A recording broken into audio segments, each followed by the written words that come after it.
Salutations! Welcome to Pod Mortem. I'm Travis Hunter, joined as always by my co-host, my sister, and my brother-in-law. Hi, I'm Reneé Hunter Vasquez. Hi, I'm John Paul Vasquez. This week, we're broadcasting live from a cabin in the woods discussing the 2013 horror film, Evil Dead. This film was directed by Fede Alvarez from a screenplay by Alvarez and Rodosaigas based on Sam Raimi's 1981 horror classic, The Evil Dead. Evil Dead brings an entirely new cast of characters to a familiar cabin in a reimagining of the story we all know and love. Rather than attempt to recreate its predecessor, this film diverges from the set path in a variety of interesting ways, including a massive shift in tone from previous franchise entries, but all the while paying tribute to where it came from. With committed performances, grisly special effects, and memorably gruesome set pieces, Evil Dead would go on to become a box office success and gain the admiration of many horror fans. This film was recommended to us by friends of the show, Mariah Luna, Suze, Faith Graham, Megan M., Miguel Myers, ATX, Molly Gerhardt, Craig Kowalski, Bobby Holmes, Jasmine, Cookie, and Sans Pope on Twitter. We want to thank each and every one of them for their continued support, as well as this suggestion. So, Evil Dead. What were your first impressions on the film? I don't remember exactly. I know that we didn't see it in the theaters, but I remember after watching it the first time, I know that I really liked the movie, but I didn't realize how much I liked the movie. Okay. And then once I watched it again, I really liked the movie. And then I watched it again, and I was like, I really, really like it. But I really, really, really, really like this movie. Almost to say that I love this movie. Almost? No, I like it. Yeah, I love it. How do you feel about it? Yeah, for real. I remember when we saw it, and I think that we had rented it. Mm-hmm. But if it was anywhere close to when this came out, Jackson was a baby. Yeah. Ari was barely not a baby. Yeah. I remember being very busy while it was on and being like, oh, that was good. Because you hear like, and I know this isn't technically a remake, but, you know, I'm going into it. This is a remake, whatever. You don't expect anything amazing. So I remember walking away being like, oh, that was actually really good. But then I never watched it again. Yeah. And then so watching it for this, it was a treat because this is really fucking good. Yes, it is. I was very pleasantly surprised that I still felt the same way. And I had a feeling it was going to hold up for me because so many people requested it. Yes, yeah. And everybody's like, well, I love the fucking 2013 Evil Dead. So I'm like, I'm not expecting it to be bad, but it even still exceeded my expectation rewatching it. I love that you both had very busy lives that kept you from the theater. Yeah. Because I couldn't do it, homie. at this time of my life, I had a job that I hated and a lot of spare time outside of that job. I saw this 3 times in the theaters. Well, Oh, nice. In the span of, I found my old movie tickets, and this is no joke. oh no. In the span of 9 days. I think the thing was I don't remember what I saw before Evil Dead, but I saw it and there was a trailer for it. Yeah. And I was not as plugged in as far as, you know, oh, this is coming out then and Yeah. all that stuff like we are now, kind of like we have to be now. And so I saw the trailer and then I saw a poster outside of the theater and it said something like, this is the most terrifying film you will ever see. And there is nothing that intrigues me more than wanting to prove someone wrong. I was about to say, shut up. Shut up. Immediately, I'm like, fuck off. I was so ready. But the thing is that I already had a love for The Evil Dead at this point. Right. I had seen, I think I watched with Dad, The Evil Dead, Evil Dead 2, and Army of Darkness all at this point. And so, and also I was very, very, very much a big fan of Bruce Campbell already. Right. I was very into Burn Notice as well. I was waiting on Burn Notice to be mentioned. He's Sam Axe, dude. He's great. But I think this for me, I feel like is when I realized that the Evil Dead franchise simply never misses. Right. And that not only makes me excited for Evil Dead Rise, Oh, yeah. Oh, man. but it also makes me realize that when a franchise is given to 3 people to kind of safeguard it, they're not going to just make something. Yeah. And so that's really very careful. Everything is calculated. They wouldn't reboot / reimagine this film if they didn't think that it was the right thing to do. Yeah. Right. And of course, I didn't know this at the time. I was just like, I'll see how scary this is. You don't tell me. You don't fucking tell me. But I don't know. They were so smart to do it this way, to not remake it. You can't recast Ash. Right. No. That's just not going to happen. No. And so, I mean, I don't know. The more I watch it, the more I appreciate it. The more I see these little winks to the older films. Oh, yeah. Like, they were very careful in doing homage in a way that wasn't heavy-handed. Mm-hmm. There were so many moments that I'm like, oh, that's what they said. You know? Yeah, that was especially a treat this time because I had seen the movies at whatever point I watched this the first time, but I didn't know them well enough to be like, oh, that's that, or that's a callback to that. That would have gone right over my head. So, you know, all the deep dives that we've done that brought us to this point, I'm like, oh, that means that, or that's from that. You know what I mean? Yeah. So that's always, Easter eggs are always appreciated in this house. Yeah. Always welcome. I feel like this isn't hyperbole for me. I think this might be, if we're going to call this a remake, this is exactly the best possible remake. Oh, no, yeah. And I'm sure, because I spoke with a couple of my buddies and that I play with, and they were like, so that's from I was like, it's the first one. I was like, because remember, the first one it's not really comedy at it, it's horror. I was like, it's the second one where they start to get silly with it. I was like, this, just like you said, that for me, I feel the same way. This is the best possible outcome that could have happened. Yes. And I feel like everything that they did in this movie works, period, for me. Absolutely. And at the age that I saw it, I mean, technically, this is my Evil Dead movie. Yeah. Going to see it, I think I was 21 years old. This is like the experience that I would have loved to have had in 81. Yeah. Yeah. You know? But like you weren't born yet or whatever. Yeah, that I was 10 years out. Yeah. But none of us were born. It's pretty cool. Yeah. One thing I did want to say before I get into production. Around this time in my life, I was greatly inspired by a friend of mine, Jade, who sadly recently passed away. But she really inspired me to write film reviews for a blog. Okay. And this was one of the first reviews that I wrote that I actually felt proud of. And I remember sharing it online, and I was at work and I hated my job. And Bruce Campbell retweeted it.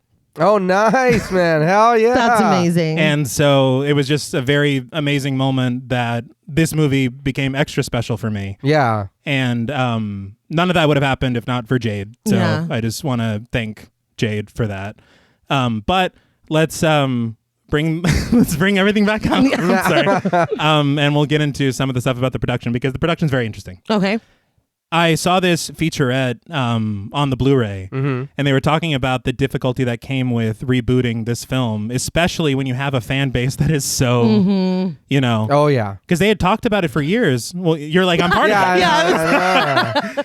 He looked proud. Yeah, right. Don't fuck this up. And that's basically what everyone was saying. Yeah. And I think they said that they had a plan, I think, since 2009. Damn. And everybody's talking to them since 90. I think 92 is when Army of Darkness came out. Right. And they're like, we need a new Evil Dead film. And they realistically, they're like, look, you're just not going to get one. And so they started to think. They started to think of what they could do instead. Yeah. And so they all agreed together. It's Rob Tapert, Sam Raimi, and Bruce Campbell. Right. If we're ever going to make a remake, all three of us have to agree on everything. Right. We have to be ready to do this together. Otherwise, why would we do it? And so Sam Raimi was gung-ho about it the entire time. Yeah. He's like, look, this for me was my opportunity to get my foot in the door. How the hell would it? How the hell? Not how the hell. No. Why the hell wouldn't we? Is what I was trying to say. Right. Why the hell wouldn't we give a young filmmaker the exact same opportunity with this material? All right. I thought you were going to say, why wouldn't I take the opportunity to hurt Bruce again? Yeah. That's why Bruce is like, you're not going to get one. I think I'm done. No more. But Bruce Campbell was the one that was the most hesitant. Okay. For two reasons. One reason is because he didn't realize when you think about remaking Evil Dead, you're like, okay, so Ash and his friends go to a cabin. Yeah. Who the fuck's going to play Ash? Well, I think that would be my stipulation. Yeah. Ash is done. No, he's done. Yeah. But the other reason was the fan backlash. He said there is a very, very big chance that you make an Evil Dead movie and Ash isn't in it, and it's going to be pretty disappointing Oh, yeah. to a lot of people. And so he learns that Sam Raimi has been in contact with a young filmmaker named Fede Alvarez. And Fede Alvarez made a short film called Panic Attack, and it's like 3 or 5 minutes long. Mm-hmm. And it has like all these interesting special effects on like a no budget kind of a thing. Uh-huh. And he just made it on the weekends, and it just blows up and goes viral. Damn. So Sam Raimi wants to make Panic Attack into a feature film. Yeah. But Can you imagine? No. Yeah. They just call you up. Yeah. Pod Mortem the movie. Yeah. I'm deceased. Sam, who's yeah, playing that's me? it. Yeah. But they were trying to get it made, but of course, Hollywood developmental hell. Right. So while Fede Alvarez has their ear, he pitches them his idea for an Evil Dead remake. Okay. And this Evil Dead remake is a complete reimagining that doesn't at all involve Ash. Now Bruce Campbell's on board. I was going to say, Bruce Campbell's like, go on. Yeah. Right. You've got my attention. Yeah. You had my curiosity. Yeah. But so they were all about it. And they had this mindset in mind, Alvarez and Sayagas, that they want to take everything that they loved about the original, but change certain small things to modernize it and expand as well on the mythos of the Deadites, the Book of the Dead, and make it their own, but also pay homage to where they came from. Yeah. And this is the exact mindset that you should have whenever you're trying to remake something. Yeah, yeah. we talk about that all the time. Yeah, because a lot of times it's like you're like, did you hate the first one? Did you have something against that?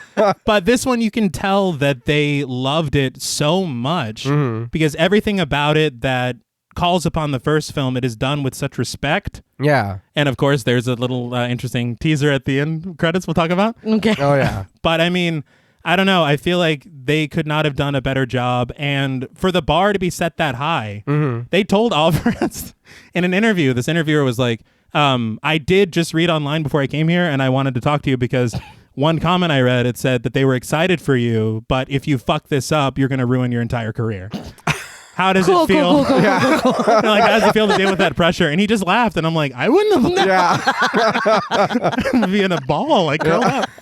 But I think he knocked it out of the park. Oh, no. Absolutely. Yeah. And I think this is the measuring stick for every remake for me going forward. Look, there is honestly, there's no reason you can't be Evil Dead 2013. Yeah. Yeah. So what's going on? Do better, honestly. Better.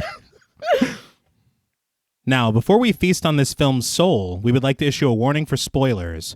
Pod Mortem is a very in-depth podcast, and in thoroughly discussing horror films, we have no choice but to spoil a thing or two. If you don't wish to be spoiled, please go watch the film, then come back and enjoy the show. If you've already seen the film or don't care about spoilers, let's play cold turkey.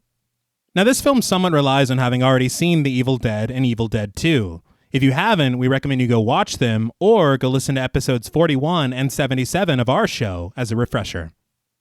So the film begins with opening credits, accompanied by the sound of buzzing flies.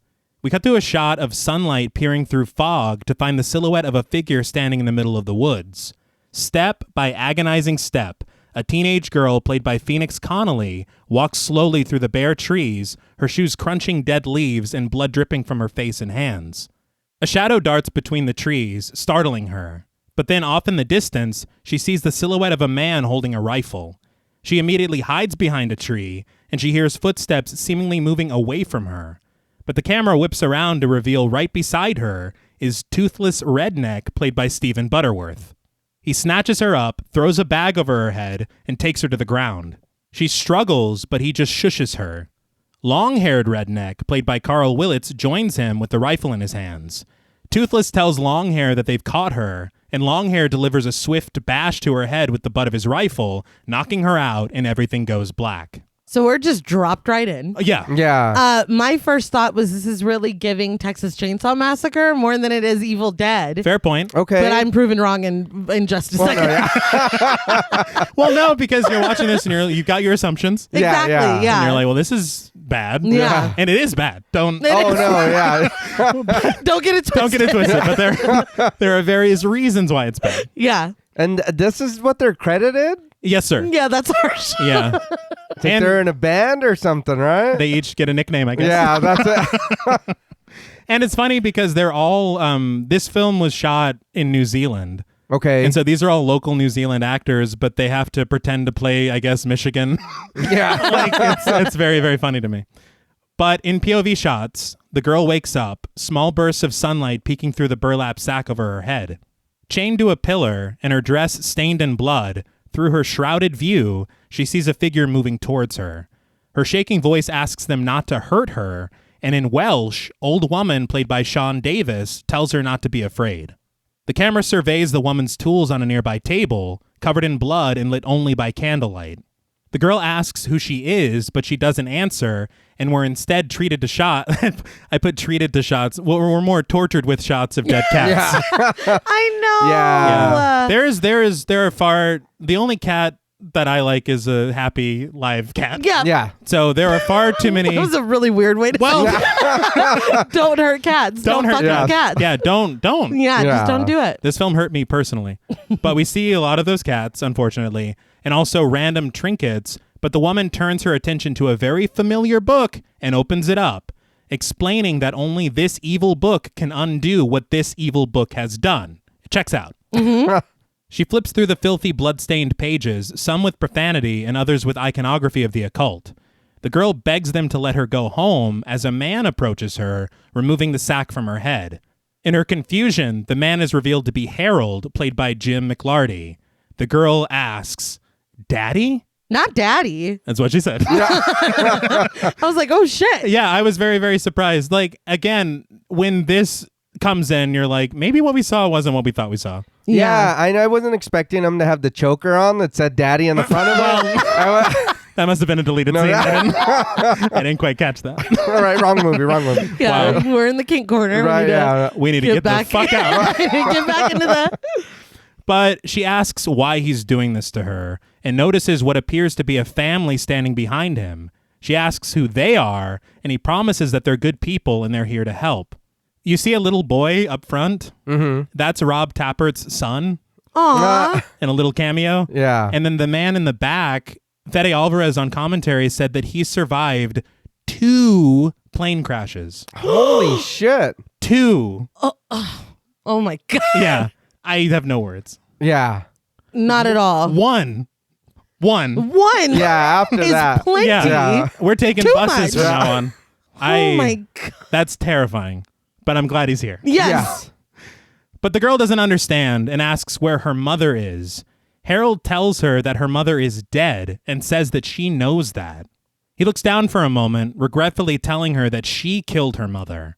The girl refuses to believe this and through tears just begs to go home again. The old woman flips through the pages again, settling on a drawing of a skeletal-faced woman tied to a post and surrounded by flames. She implores Harold to do it as it's the only way to save her soul. Harold apologizes to his daughter as he unscrews a bottle of gasoline and pours it over her head. It was actually just apple juice, which is very funny. I mean, they kind of look the same. They do. Yeah. You never think about it. Don't do it. confuse them. Yeah. Don't try it. But she pleads with him, reminding him that she's his daughter. But the woman just urges him on, telling him to give his daughter peace. The music grows tense as Harold fiddles nervously with his matchbook, and his daughter asks him to hold her and take her home. He struggles to strike the match, and his daughter asks him to stop. In brittle tones, she then tells him, "I'll rip your soul out, Daddy." Well, Yeah. You better strike that match. yeah. There it is right there. Harold strikes the match, and in the light of it, we see his daughter has transformed into a deadite, her skin pale and her eyes orange and yellow. He drops the match, igniting the gasoline as his daughter demonically shrieks, "I'll rip your soul out, you pathetic fuck." Well, she sure showed her true colors, didn't she? She had a charade for a little while. He set her on fire. Yeah, I'd be pissed too. You can't go doing that to people and not expect to get called a pathetic fuck. But the fire overtakes her as Harold backs away, and she continues with threats of murder and violence. Everyone looks on as her skin melts away, and she arches her back, staring up at the ceiling with a sinister smile. Harold then aims a shotgun at her and tells her he loves her through tears as she just screeches at him before pulling the trigger and ending her life. We then get the title, Evil Dead, with brittle branches stretching through every letter. It looks really cool. Oh, it looks great. Oh no, fantastic! This is different, but it is so. I feel like this is a bit of a play on the second movie. Okay. Because remember, the daughter goes looking for her mom and dad at the cabin, and the mom's already in the fruit cellar. Ah, that's right. So Henrietta. So and now this is it's kind of, I feel like, the same family, or a symbol of the same. You know, the mother, and she turned and killed the mom. So I was watching it and I was like, wait, that's interesting. The same thing happened in 2, kind of. You know what I mean? The daughter went to go look for her parents. He had to kill his wife, buried her in the fruit cellar. It's like, oh no, you did it this time. So it's all, I mean, it's a reimagining. Yeah. Which, I mean, that happens so often in this. There's so many little moments that you're like, well, that happened almost exactly in the first one, but you're doing it your way. Yeah. And you love to see it. Oh, no, yeah. Fantastic. I do have to say, this is one hell of, I was going to call it a cold open, but she did get set on fire. Yeah. It's a hot open. It's a hot open. But it kind of establishes this different tone in this film that we're going to be taking. And we kind of know from the get-go that we're going to have a different experience here. Yeah. Which I like. I really appreciate it. I did also learn on commentary that the fire... Now, let me finish before you... Because the fire isn't CG. But they did not burn this girl. Please explain faster.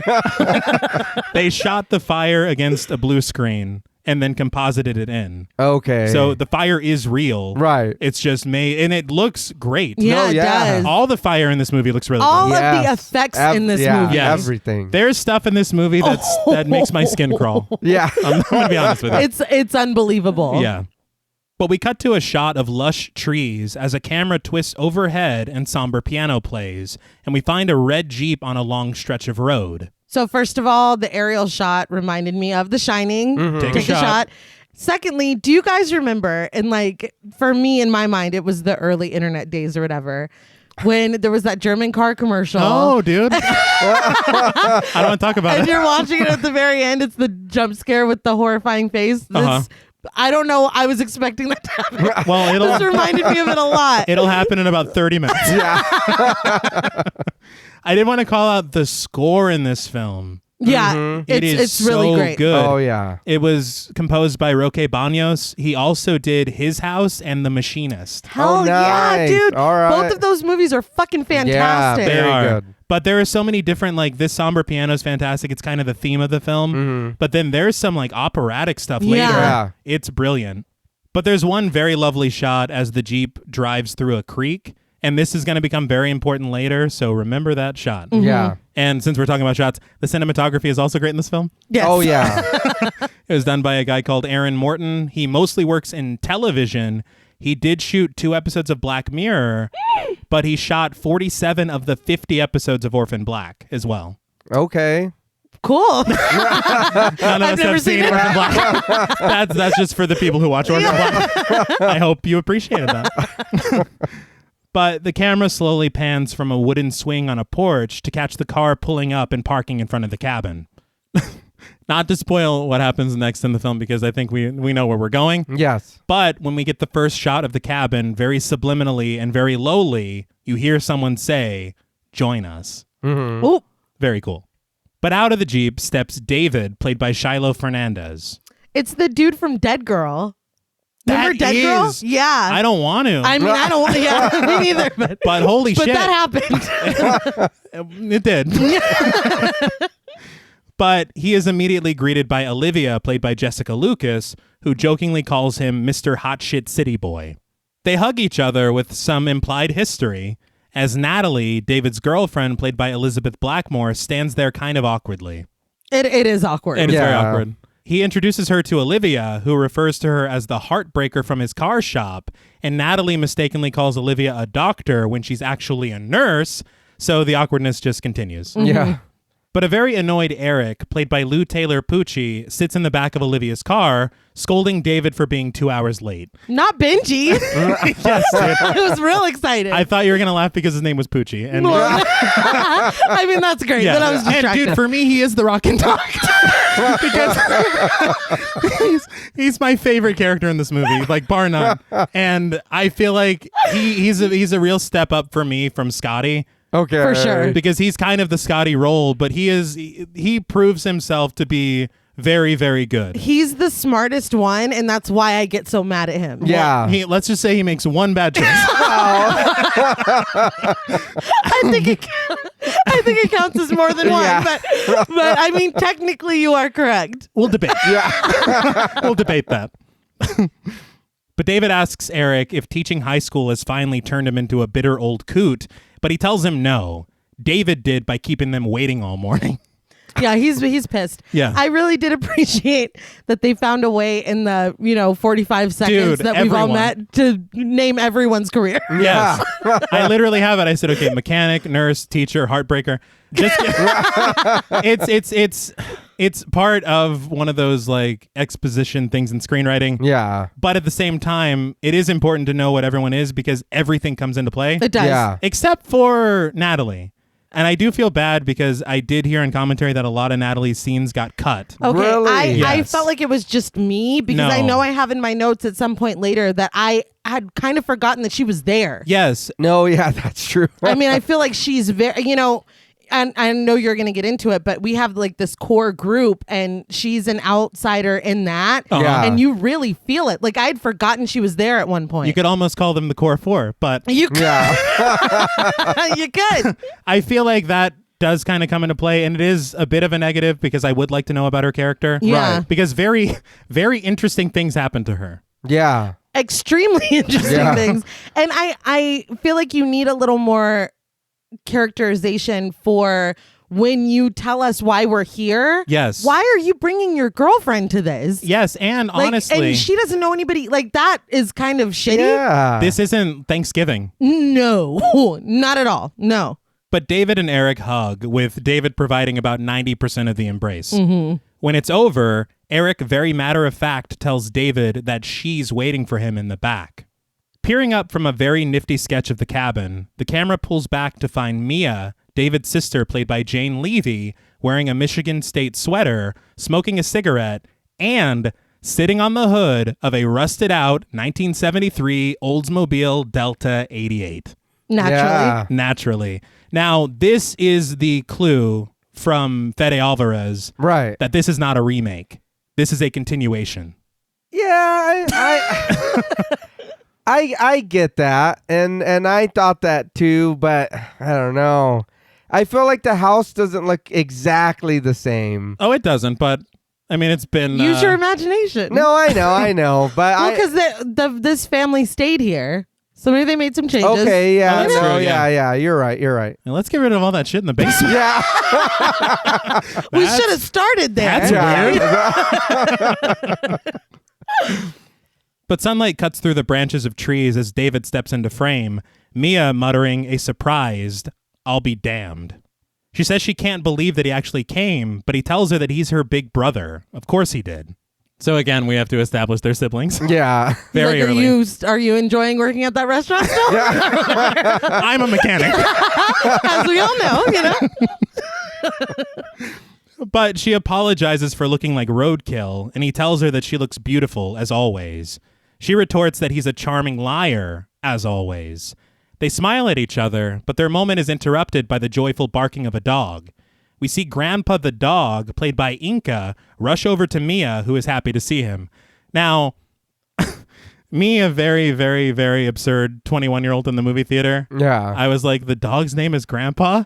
Is the soul of her grandfather? That was my first thought, because things get so supernatural here. I'm like, maybe he is. Okay. Maybe this dog is her grandfather. I don't know. Yeah. well, my next note is the dog named Grandpa. All right. Well, Yeah. so we I both. wasn't gonna say it because you've established it. Yeah. But Well, but I've made me dumber, so that gives you the freedom. the dog's name is Grandpa. I know Yeah, that's a weird name for a dog. it Like, is, I don't, but in all It's honesty, kind of cute Yeah. though. it made me think that would actually be pretty cool. Yeah. But as they sit down on the hood together, Mia remarks that they used to love coming to this place. But suddenly, David spots something behind Mia's ear. He reaches for it fearfully to reveal a necklace that he bought her. He places it into her opened hand, telling her that it's made from a buckthorn tree and is supposed to make her will stronger. So, again, Yeah. Evil Dead. Yeah. I very much appreciated this. Oh no, yeah, I know it's a different material because the other one's like stainless steel or something, but it's still the same like shape and everything. Yeah, you just love to see it. Yeah. But Mia reminds David that he doesn't believe in that stuff, but David says that she does, so maybe it'll work. I found that to be very sweet. That is. Yeah. But she agrees and she gathers her things. She steps off the car, ready to get going with what they have planned, but stops in her tracks. She turns around and very earnestly asks David to promise her that he'll stay with her until the end. He says that he isn't going anywhere, but she implores him to cross his heart. He promptly does, closing it out with "hope to die." It's a poor choice of I words. was gonna say, don't say that. I didn't ask for all that. Yeah, don't say that. Just cross it and we'll go outside or whatever. Well, we're already outside. We'll go to the front of the house. But we cut to the group gathered around a well behind the cabin. They stare into it as Mia makes things official. She asks for her friends and family to witness this act, an irrevocable promise of her commitment that... But then she ditches the formality with a "fuck it" before dumping a baggie of heroin into the well, promising to never touch this shit ever again.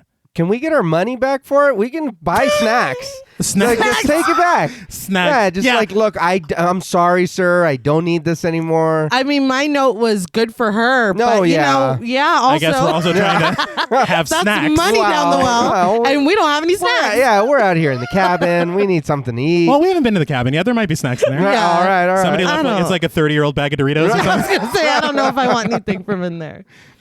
But she crumples the bag in her hand and throws it down. As it twists in the wind to its watery grave, Mia is resolute, saying, "Okay, let's play cold turkey." Now, very quickly, I am not a drug counselor, or really anyone of any kind of repute or reputation. Mm-hmm. But according to a ton of detox centers and organizations, this is dangerous as fuck. Okay, Yeah, I was it is. wondering when and if we were gonna talk about how much of a horrible idea this is. Yeah, this is, like, yes. please don't do that. I think it's clearly why they made Olivia a nurse, Right. so that there's some kind of medical personnel on site with what's happening. Right. But even so, they're out in a cabin in the middle of the woods. Yeah. And that, no. Not only And that. going cold turkey Yes. on heroin. Yeah. Period. Not I good. mean, Yeah, what kind of supplies did you bring? Did you just Exactly. stop Yeah. and get like a first aid kit or? And what hospital does she work at? I'm just going to take these. I need this shit. It's I gonna be a long weekend. I just don't, this Like, isn't this good. is wild. But Mia stands with Grandpa as the group gathers on the porch of the cabin. David snags a key, hoping that it still works. And this is when I realized why Eric was so pissed, because if David's bringing the key And they've been waiting. And they've 2 been hours. waiting. Oh yeah. that's why they're still outside, because they Yeah, can't get that's in. shitty. I'd be mad too. Yeah. And also, there was a definite vibe that nobody was really fully expecting him to show up. No. Yeah. And so what was their other plan then? I don't know. Just break in? Yeah. Why not? Well, we see very shortly. Yeah. Because David reaches for the door, the plank of wood that had the lock on it attached is now completely broken off, and so he just pushes it open. This, to me, I was like, this is Your Next all over again. Yeah. There's going to be a rabbit under the bed or whatever the fuck, whatever the And animal was. 20 more animals. Like, we can't all be. But David spots a crowbar on the floor, picking it up and noting that it looks like someone broke in. Mia takes notice of a smell, and Eric surmises that teenagers probably broke in to get drunk and make it sweet. Mia remarks that their mother would have hated to see the place like this, so David says that they should make the place livable again. So, according to commentary, some of this was filmed on location with a house that they built properly. Or a cabin, I guess I should say. Okay. But a lot of the interior is actually a set, and so there's a lot of switching depending on which shots you see. Okay. You can't tell. You can't tell. No, at all. Some scenes are filmed on location, some scenes are filmed on set. I think there's some giveaways, like if you look out the window and you can see like a forest in a distance, it's probably okay. on location. Okay. But very rarely do you even think about it. Yeah. The production designer was a guy called Robert Gillies, and he worked on every single episode of Xena, which was developed by Sam Raimi and Rob Tapert. Oh, nice. Cool. I didn't know that. I remember that show. Yeah. And I don't think this place has been clean since the second movie. Definitely not. So this is my thing is like, this is the family cabin, right? Yeah. Are these kids like 50 or something? Because this place is fucking filthy. Yeah. When was the last time you were here? Well, and there's pictures of them up, and they don't look that much younger No. than now. Yeah. So what the fuck happened? This place has seen better days. But Mia breaks off from the rest of the group, heading off into one of the bedrooms, and she finds a photo of herself, Eric, David, and Olivia as teenagers. I have to say, I have seen a lot of films where they attempt to do things like this. Yeah. And it looks horrible. Yeah. Yeah. This is the best Photoshop I've probably ever seen in a film. Yeah. It looks good. They all look it looks like real. themselves. So it's honestly nauseating sometimes. But this is fantastic. But Mia sees a photo of herself and David at a better time, but then she opens up what appears to be an old diary to find a photo of herself and David with their mother. She pins that photo to the wall as David walks in to check on her. She asks if he remembers that old lullaby that their mom used to sing to them. She remembers bits and pieces of it, something along the lines of, "Baby, little baby, it's time to say goodbye." It was at this moment I'm like, why is every lullaby terrifying? Yeah. Yeah. Like you're on a tree, you're It's like, and then it breaks. I was like, I remember that. I remember that lullaby. Sweet baby. I was like, yeah. The best of all time. That one's great. Yeah. There's nothing negative. But when Mia goes in for the second line, David tells her to stop because she doesn't need sad memories in her head right now. Mia's taken aback. She didn't think this was a sad memory. David tells her that she knows what he means. This is where things kind of take a bit of a turn. Yeah. With Mia asking David if he knew that in their mother's last days at the hospital, she sometimes thought Mia was him. She says that she even called Mia David for a whole day once. She says that she played along, but David interrupts her again, saying that he wanted to be there, but by the time that their mom was very sick, he had just gotten his job at a garage in Chicago and found it very difficult to find the time to come back. And then it was too late. With palpable emotion, Mia says that David was lucky not to see her mom like she did before she leaves the room. This is just heartbreaking. Yeah. And you can really see where some of this tension is coming from because you feel it when he gets there. Oh, yeah. And you also kind of feel, obviously, for Mia, because it's like she feels like she was abandoned Oh, Yeah. yeah. by him. And so that is, well, I'll be damned. Yeah. Yeah. Oh, wow. He's here. Yeah. Yeah. Also, just for my taste, they did not search this house enough for me to be convinced that there's still not people in here. Like, Yeah, no they shit. felt like they poked their head in and said, nope, it's cool. Look, if they get us, they get us. Where else are we going to stay? Because there is a whole floor downstairs. Yeah. Dude. No shit. Yeah. It's fine. We did a very cursory glance. Yeah. I don't appreciate Well, it. they don't know that yet. No, that's true. Yeah, that is true. So you guys want this room? Yeah. But after an atmospheric shot of the cabin, we cut to David repairing the front door with a nail gun in the setting sun. Eric sits on the porch swing with a deck of cards as Mia and Natalie play with Grandpa a little ways away.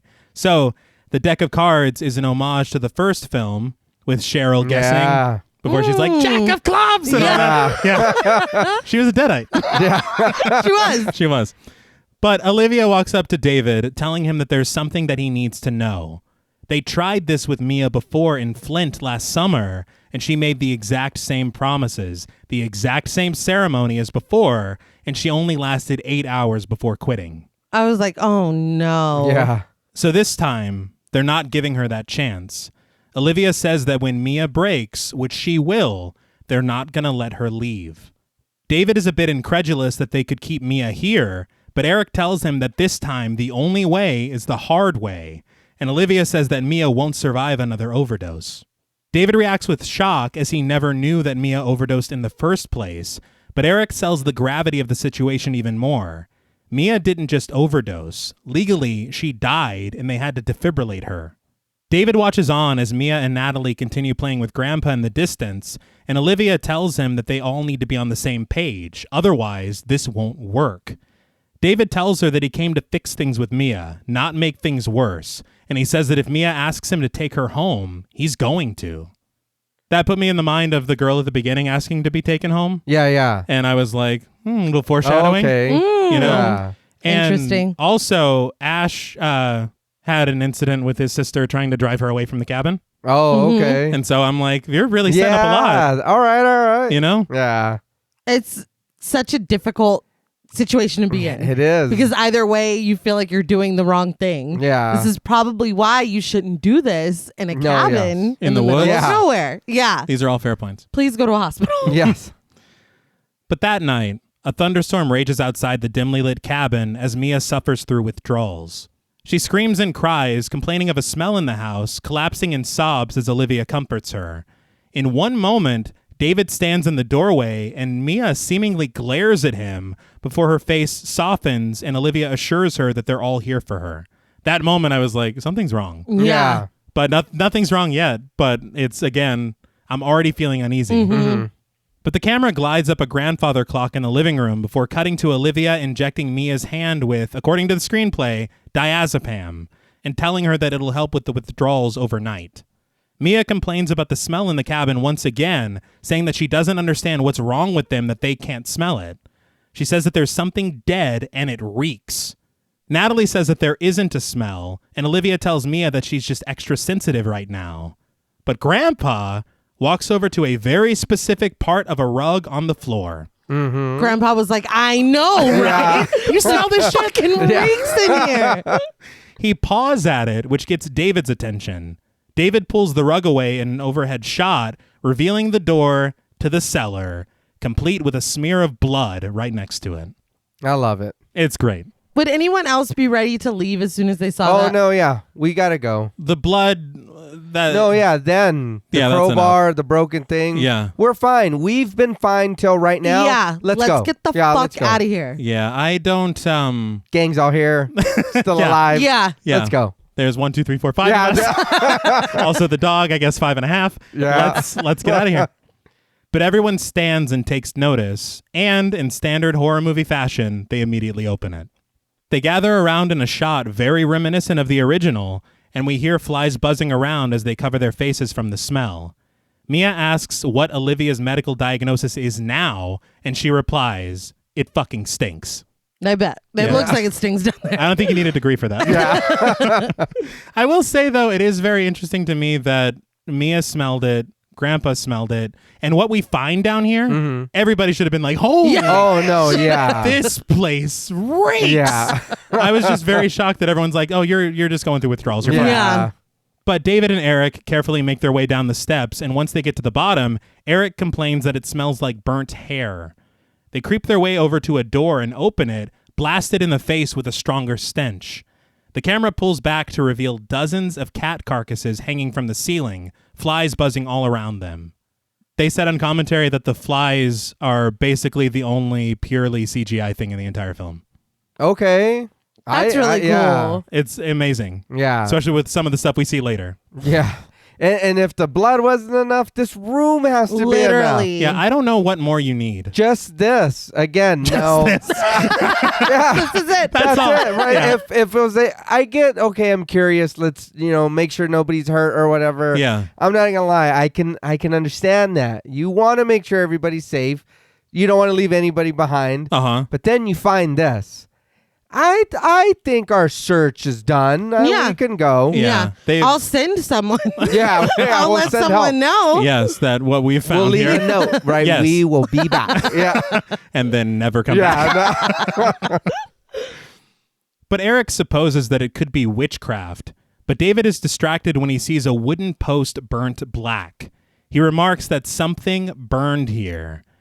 We then get a flashback to the teenage deadite girl being lit on fire, which I think is unnecessary. Yeah. That actually made me laugh. I was like, I love that they showed us that in case we forgot. Yeah.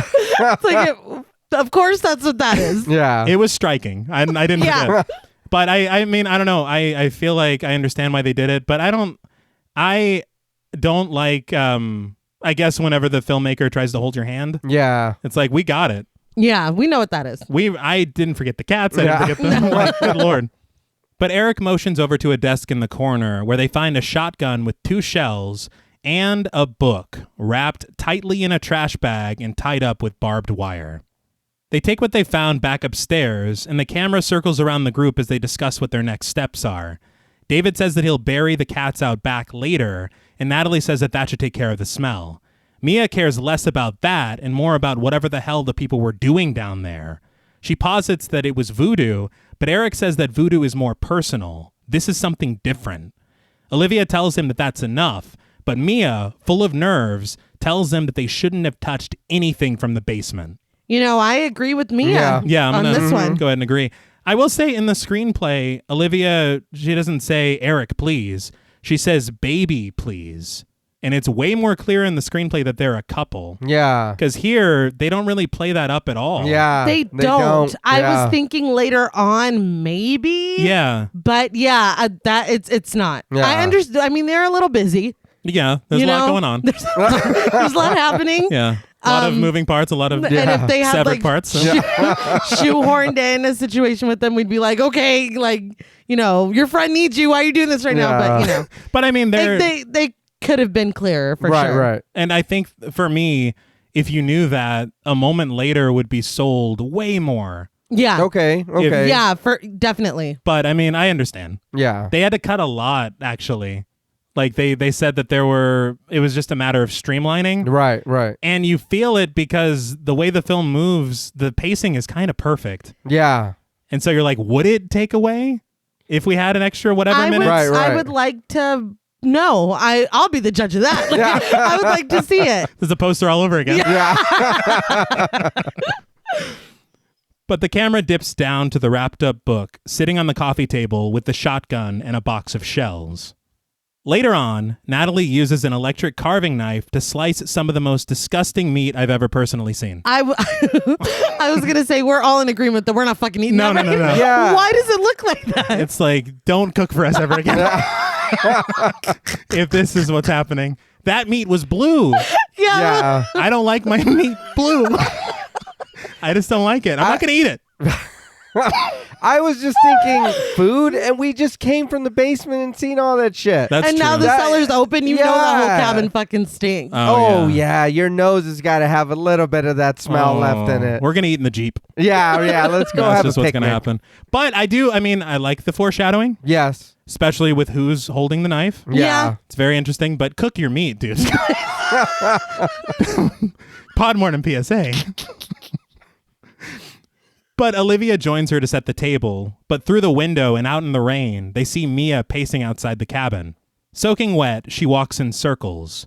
But inside of one of the bedrooms, and amidst the sounds of whispers, Eric sits at a desk, unable to stifle his curiosity, and we find the book sitting on the desk right in front of him. Eric. What the fuck? Yeah. And he's doing it by himself. And he's doing it by himself while they're still planning on staying here. Yeah. Yeah? I'm appalled. He's still the rockin' dog. But I'm a little disappointed. Yes. Because with a wire cutter, Eric makes short work of the barbed wire, wrenching it open and tearing through the bag to reveal what appears to be leathery flesh. What a It It's is. flesh. Yeah. I don't want to give it all away yet. It kind of reminded me when Beeman was tearing open the Bible. Oh, yeah. And Constantine. Beeman. Yeah. Poor B-Man. B-Man? He's a superhero I've now. made him a superhero. But Eric appears shocked for a moment when he sees this, but continues tearing the bag open.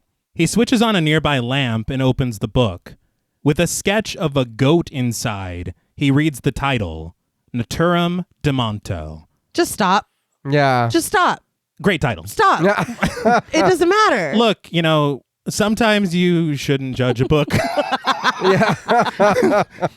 by its cover. I think Sometimes you absolutely should. should. That should have been my and remember, goddammit. But I do want to point out that this is the title originally said by Professor Noby in the first film. Yeah. It wasn't until Evil Dead 2 where they started calling it the Necronomicon Ex Mortis. Right. So I thought that was interesting. I don't know why they made the switch, Huh. Yeah. because I think the Naturam Demonto is cool as hell. Yeah. Yeah. But I mean, again, Necronomicon Ex Mortis is cool too. Yeah. You really, either one.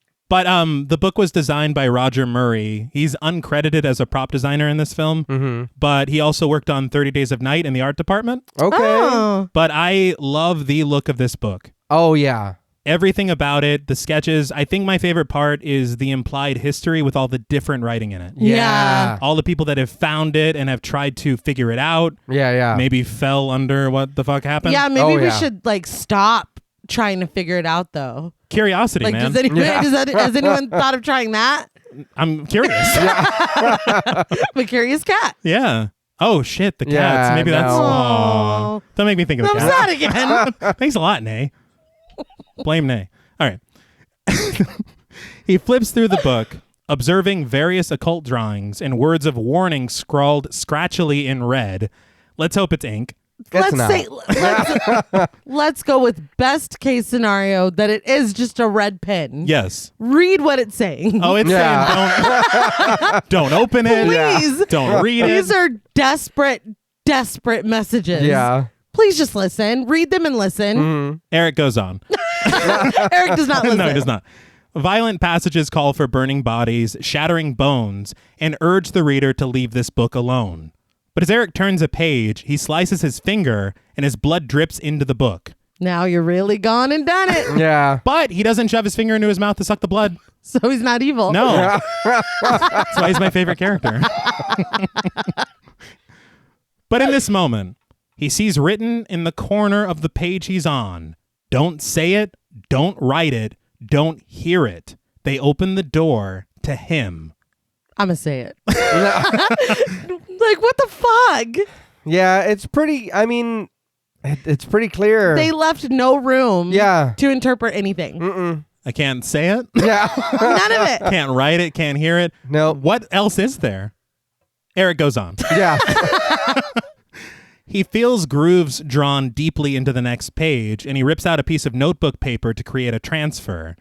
What was it that we just covered where it was like, this is some Scooby-Doo shit? Oh, Yeah. What was that? Because everyone was so impressed. It's not that great. Yeah. No, not really.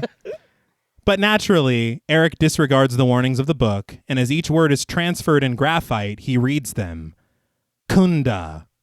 We see the POV of the evil force whipping its way through the barren forest. Estrada. The force rages on, and we see Mia walking in circles around the cabin. Montese. The force rips past trees, growing closer and closer to the cabin. Kanda. In total silence, the force reaches Mia, and the silence is broken by a screech of a demonic face, and Mia vomits and falls to her knees. So you can read this, but you can't read the English warning. Telling you to not fucking read this? Yeah, telling you to not read, think, look at it. Look, all I'm saying is that if I were to get a piece of paper and scratch these words, I'd be feeling pretty National Treasure right now.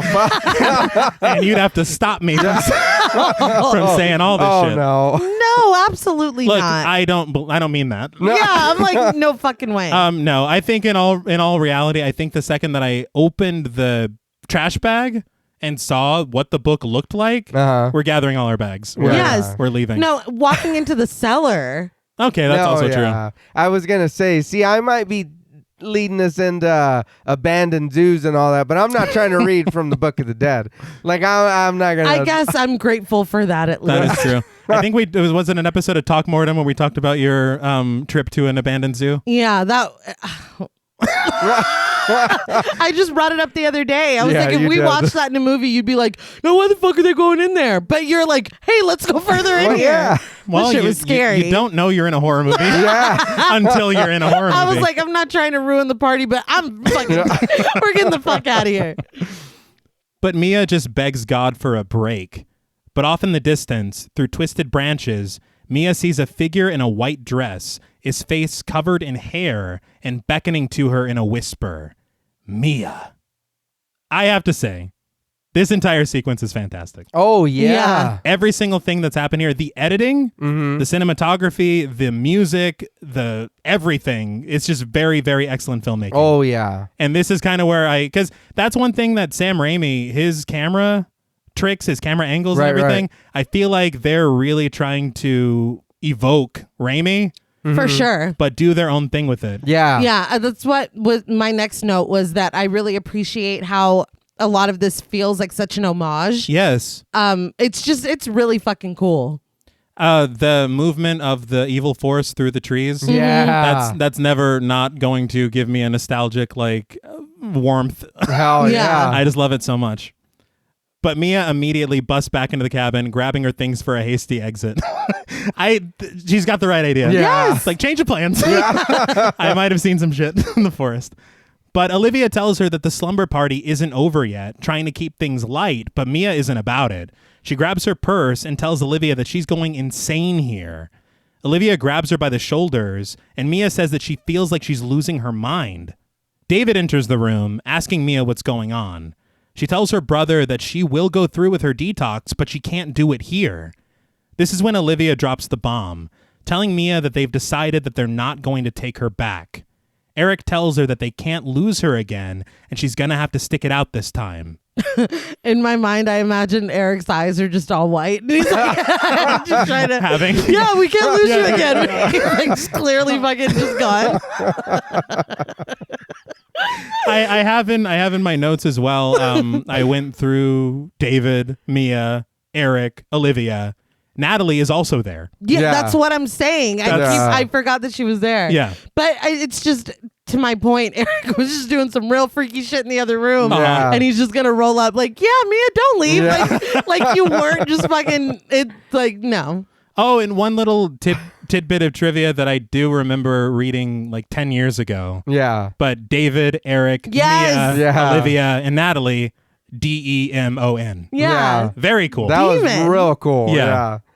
But Mia pleads with David to drive her home, but he tells her that they might be right. Mia tells him that he was supposed to support her, not them. He tells her that that's why he came here, but she tells him that she's such an idiot to think for once in her life that she could count on him. She tears up the necklace that he gave her and storms off to her room with a "fuck you very much" to the rest of the group. David picks up the pieces of the necklace, and Natalie tries to comfort him. Eric goes to talk to Mia, and Olivia just tells him to leave her alone, but he goes in anyway, but he only finds a curtain flowing in the breeze of her opened window. She Lionel Hutzed him. I must use the restroom. But didn't she grab the keys She did. before? In You front should of have everyone. known. She did. Yeah. I just think it's so funny to think of her just climbing out the window. That is very funny to me. But there's a scene too where when they go in the room, the window's open and Right. the curtains are blowing. These slight... Yeah. I love it. But Olivia's car comes to life in front of the house, the engine revving. Mia puts the pedal to the metal, driving away as fast as she can and leaving the group behind in frustration. I was like, she stole the car? Yeah. What else is she going to do? More like Mina. Am I right? Come on now. Right? You were too... yes. Yeah. Yes, Nay. It's very Yeah. mean. Yeah. It's very mean to steal the car. Well, is it her car though? I don't think so. No. Oh, well then, yeah, she Yeah. stole somebody's car. That is mean. Right? Yes. But as she speeds down the road, Mia screams plenty of the fuck word and asks herself what she's even doing. But through the rain, she sees that white-dressed figure in the middle of the road, blood imbuing the fabric as it screeches at her. Mia jerks the wheel to the left, careening through trees down an embankment and into a body of water. Now you got a lawsuit on your hands. Everything goes black, and we come back to the car stranded in a swamp as Mia regains consciousness. She looks around, touching the wound at her forehead and attempting to restart the car with no success. She pulls her purse from the water that's collected on the floor of the vehicle before stepping out of the car and neck deep into a swamp. They said on commentary that the crash itself and the purse bit are slight homages to David Lynch's Wild at Heart, which I thought was very random and interesting. Yeah. I've never seen Wild at Heart. I do know it's got a great cast, so... Okay. And it's David Lynch. Yeah. Let's watch it tonight. All right. They also said that the swamp is real and on location. Okay. But they found a way with the production to heat the water so Jane Levy wasn't uncomfortable. Oh, that's right. good. But she plays so well that it's freezing cold. Yeah. But she struggles through the water, climbing her way out as the evil force descends on her through the woods. She hears the group calling out to her and peers behind herself, over her shoulder, back at the car. In the water, a figure emerges covered in mud, scaring the shit out of her. The figure was there the whole time. The way that it's hid is like really, really good. The whole time it's just laying in the mud, and then it appears. It's a very, very, very decent scare. That's all I'm trying to say. But Mia screams and runs away, but the evil force gives chase in frantic POV shots, croaking her name. In the pursuit, Mia trips over a branch and tumbles into a claustrophobic prison of branches. It's very interesting because the way that they cut this, it starts on location, but midway through her crawling through these branches, it switches to a set. Oh, shit. I That's couldn't incredible. tell at all. You would never know. I also really, really like the shot through that like hole in the branches, yeah. looking at her. Yes. I thought that was really cool. It's fantastic. But she tries to rush through the branches, but one of them wraps around her wrist, holding her back. Yeah, don't do that. That forest ain't friendly. No. She's just singing through the trees. Yeah. A bop. Yes. But another branch cinches around her throat, strangling her. As she reaches up to relieve the pressure, more branches seize her. Mia then sees the figure standing right in front of her among the branches. Its face covered in blood, it raises its head and is revealed to be Mia. Ooh. But in a brilliant dolly zoom shot, the demonic Mia is surrounded by branches. She opens her mouth, and from it spills blackness and a vine that wriggles around like a snake, making its way towards Mia. And I'm sorry, folks, but it's about to get a little blue. The branches pull Mia's legs apart, and the vine slithers up them inside of her. Mia inhales deeply before letting out a blood-curdling scream. The demonic Mia opens her mouth, its eyes as orange and yellow as the teenagers from before, and bellows a growl. So this scene was actually Rob Tappert's idea. Okay. In the original screenplay for the remake, Mia fights, and it sounds funny, but I'm sure they would have done it well, but Mia fights a dead-eyed coyote.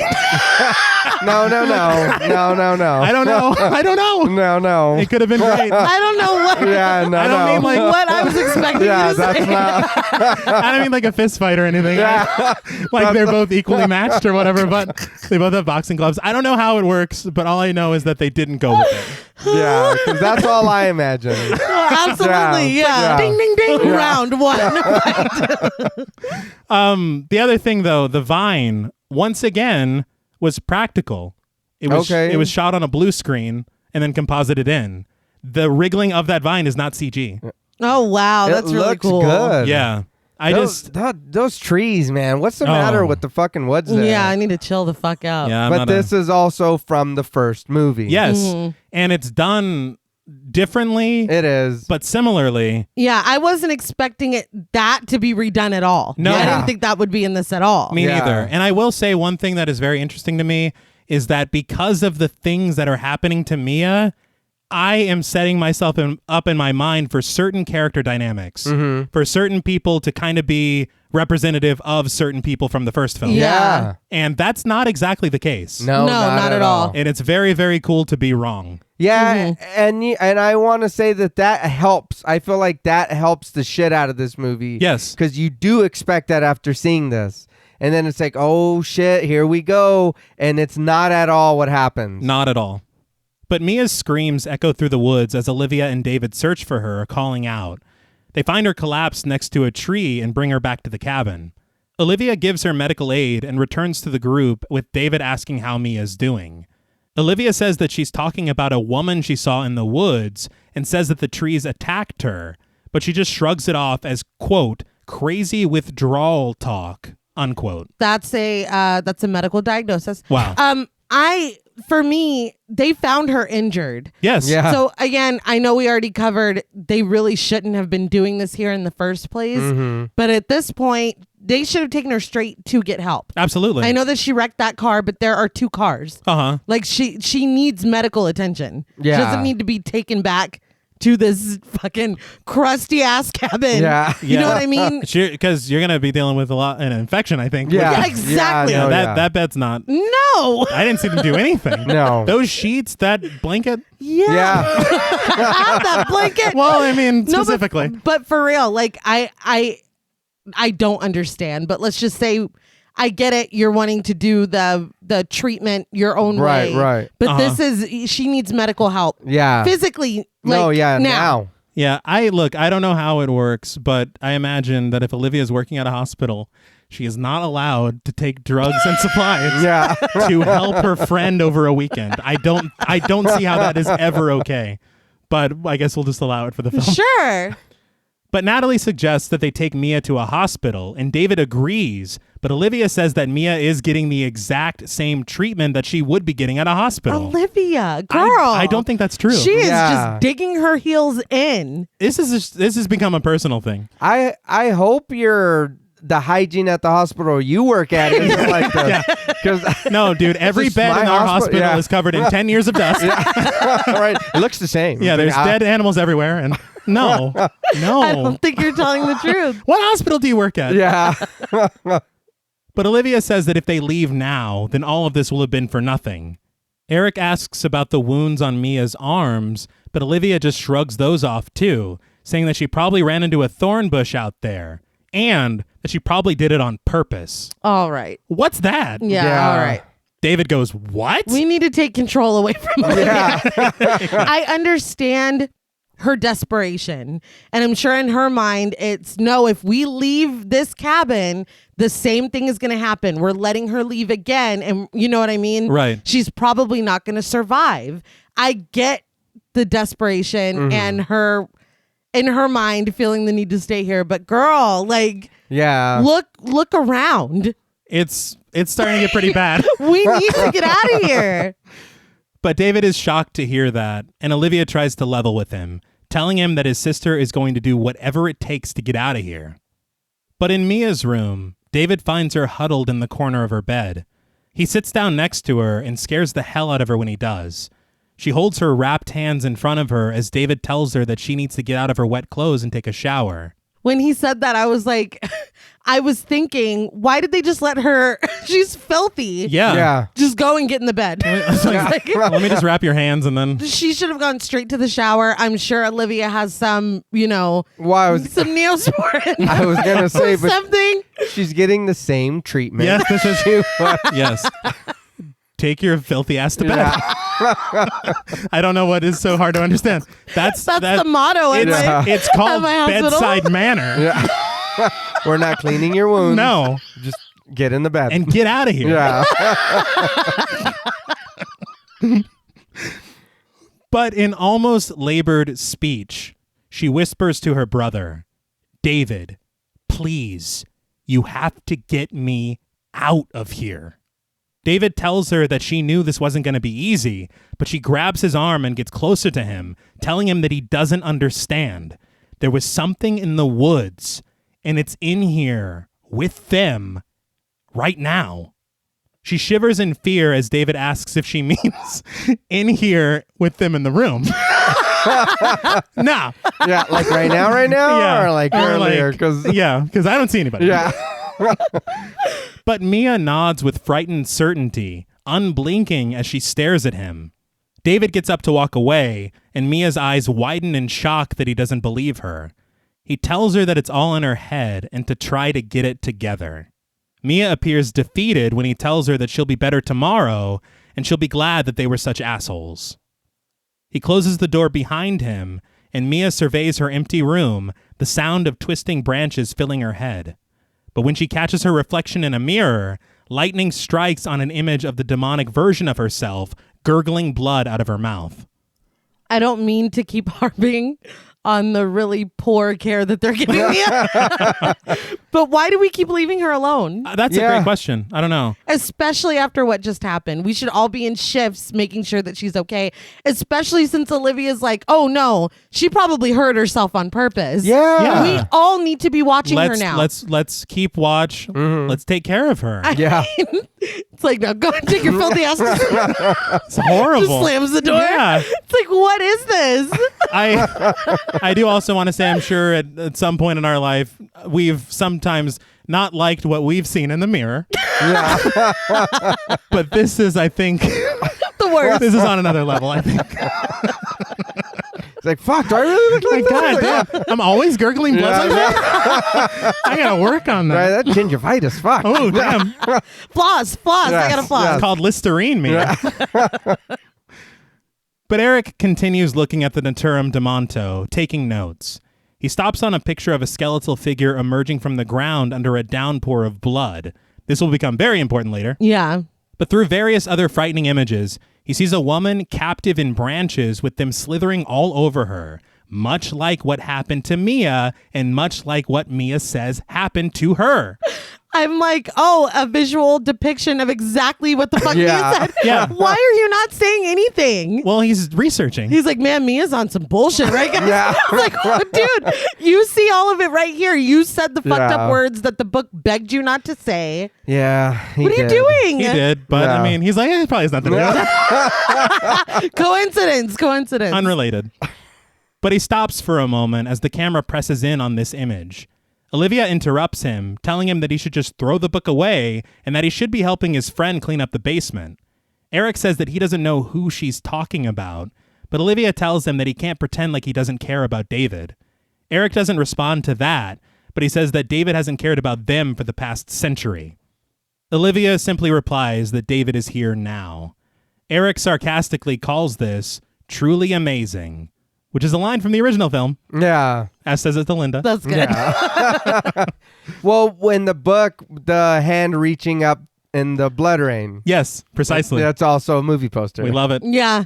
I swear, man, like when something, it's the same thing with Mike Flanagan. Yeah. When it's made by fans, you see just You can tell. Oh, yeah. everywhere.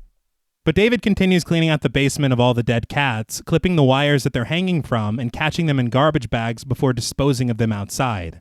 While he's outside, he whistles for Grandpa, but the camera lingers on a bloody and fresh paw print in the mud under the rain.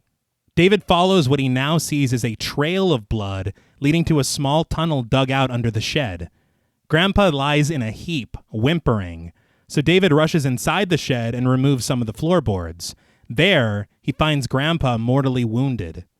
Somberly, he pulls the dog up by his collar, cradling him, asking him tearfully what he got himself into. He attempts to pet him comfortingly, but draws back a hand covered in blood. Not Grandpa. Yeah. This was devastating. Yeah. It was. I'm It like, was. we've had enough dead animals. Yeah. Like, no more. I honestly, I look, it's kind of becoming just a cheap shot with horror films and animals. Well, because as soon as I see one now, I'm like, please make it to Yeah. sunrise or whatever. Yeah, that's all. Please make it to the end. Let the dog be the hero this time. Can the dog be the final Yeah, girl? Jesus. Like, fuck. Let the dog box the coyote. Yeah. There you go. Yeah. That's what we. There you go. That's what a we came fair to fight. But confused, he just embraces his dying dog. But when he lifts his head, his eyes take notice of a hammer lying on the ground with drops of blood all around it. He imagines Mia in a frenzy, a POV shot looking up at her as she screams and bludgeons the animal. So, obviously, we already talked about how horrible this is. Yeah. But one thing I did appreciate from this scene is kind of explaining this geography of the shed. Yeah. I think that it obviously comes into play later, Yeah. and it's very interesting because I don't have a shed, but I don't think most sheds are built like this. But David heads inside, asking where Mia is, and they tell him that she's in the shower.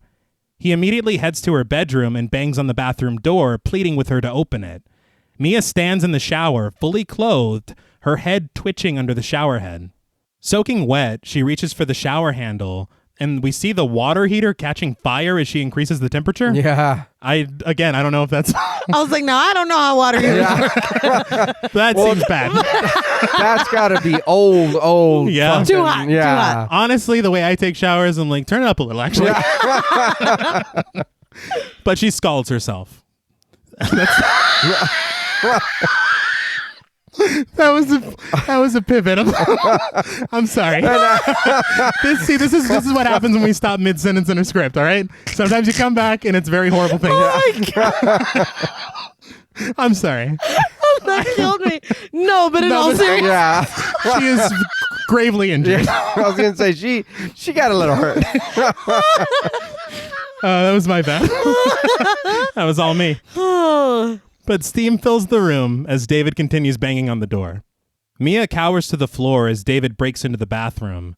Through the steam, he finds Mia convulsing on the shower floor, her skin bubbling, blisters popping, and layers of skin burned away.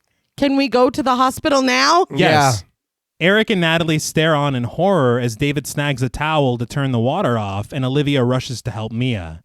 We then cut to David's Jeep speeding down the road. Thank you. Yeah. To the hospital, his headlights blasting into the rainy night as Mia vomits a white foam in the passenger seat.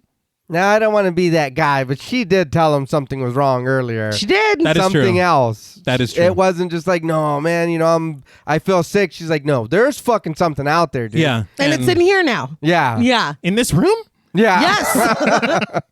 I did want to point out, they said on commentary that they had originally a shot where David looks at his cell phone to see that there is no service. Oh, okay. They cut that out to maintain a timelessness with the film. Okay. And Yeah. I That works. appreciate that. Yeah. Me too, because I'm not gonna lie, I never thought about it. Yeah. I think because I'm thinking of Evil Dead. You know what I mean? Yeah. I don't Yeah. know. I never even thought about it. Yeah. Yeah, I never thought about time at all.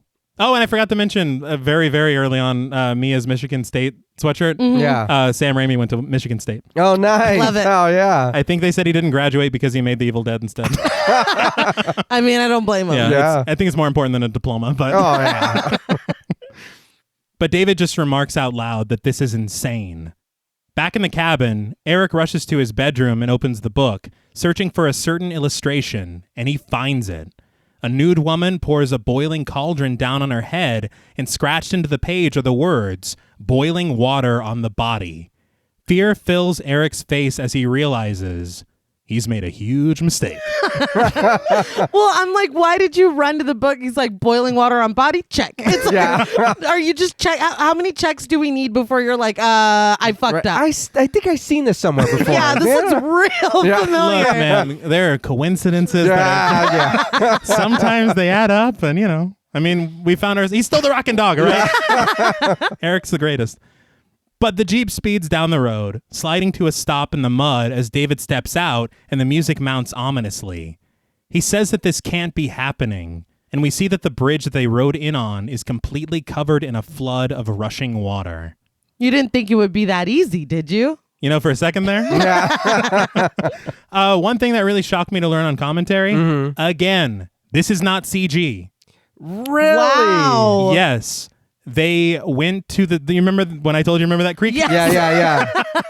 They waited for it to rain so much that creek flooded, Nice. That is so fucking cool. Yeah. and they just filmed it. Hell yeah. It's unbelievable. Because it does look again, it looks real. It Yeah. looks good. But you would think something like that is like, oh no, they're gonna, they'll put CG to make it look even worse Absolutely. than what it is. But that's fantastic. No, Yeah. the patience paid off too. Yeah. 'Cause Yeah. They would have had to wait. Hell yeah. I feel like the lengths that they went to, it's just so admirable. Yeah. Yeah. And a lot of filmmakers wouldn't. Yeah. I'm just very impressed. But through the wipers and in the rain, David stares through his windshield at Mia. Her face covered in burns and foam, he watches as a sick smile slowly spreads across her face. She's like, I told you. Yeah. She did though. Yeah, but sometimes you don't want to be that right. No, yeah. That right. It's not worth being right to have this happen. But late that night, with everyone back in the cabin, Olivia returns to the group after giving Mia a sedative. Overcome with emotion, she tells the group that Mia's burns are very serious, 2nd or 3rd degree. That looked painful. Yes. Yes. And it looked real as fuck. It did. It did. Too real. Yeah. The special effects and makeup team are just brilliant. Oh, yeah. But Eric sits in a chair, looking at the ground and mutters, "This is so wrong." Eric, maybe you'd like to share your freaky shit with the rest of the class? Well, we're still figuring it out. We'll see what it is. It's in this scene Uh-huh. that I have in my notes. Oh, I forgot that blonde girl existed. Yes. There's a moment right here. That blonde girl. I Yeah, you didn't don't know her name. Hey, who are you in the demon Right. name? Oh, in. Yeah. That's right. Natasha or whatever. But Olivia says that no one could have known that Mia would do something like this, but Natalie snaps at her, saying that she should have known and that everyone has been following her lead since they got here. She's not wrong, She's though. not wrong, but who are you? But when did you get Yes. here? Right, how'd you get here? What the Yeah, what the hell? People just show up in this cabin? Were you with the people in the basement? They had said on commentary that Natalie had an entire arc, And the arc of it was that she was hoping to get more of a commitment from David in their relationship. Okay. And that's why she came here. To prove to him that she was serious about him. Okay. And that they could move to the next level.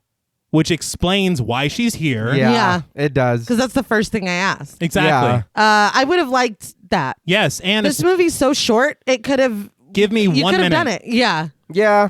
Because I feel like everybody else seems to have their characters a little more fleshed out except for Natalie. Maybe on the drive up. Maybe. Like or the even scene of that. them. Yeah. But they sacrificed it, they said, because of obviously time and pacing. But also it feeds more into focusing on David's character arc, which to me isn't very fair.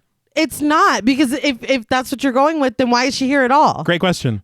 Honestly, and she's here for a very particular scene. You get what I'm saying. I was going to say, she's the end, remember? Yeah. Otherwise, You needed an end. Otherwise, it would just be like a demo. Yeah. And we can't have a demo. Yeah, no. This is the real deal. But Natalie says that they should have just left when Mia wanted to. But David chills the situation down, saying that they can't lose their heads. But just then, Mia slowly begins to slink her way into the living room. David says by the morning the rain will have let up and they can get Mia to a hospital, and he tells them that everything's going to be fine. Eric repeats the words incredulously, reminding him that nothing has been fine, and everything has been getting worse every second. Facts. And look, Eric, me and Eric, we see eye to eye, but why has it It is your fault. Yeah. Why has it been getting I was worse? going to say, but hold on. Yeah. Since when did it start getting worse? Think whenever David showed up. Right, guys? Yeah, right, guys?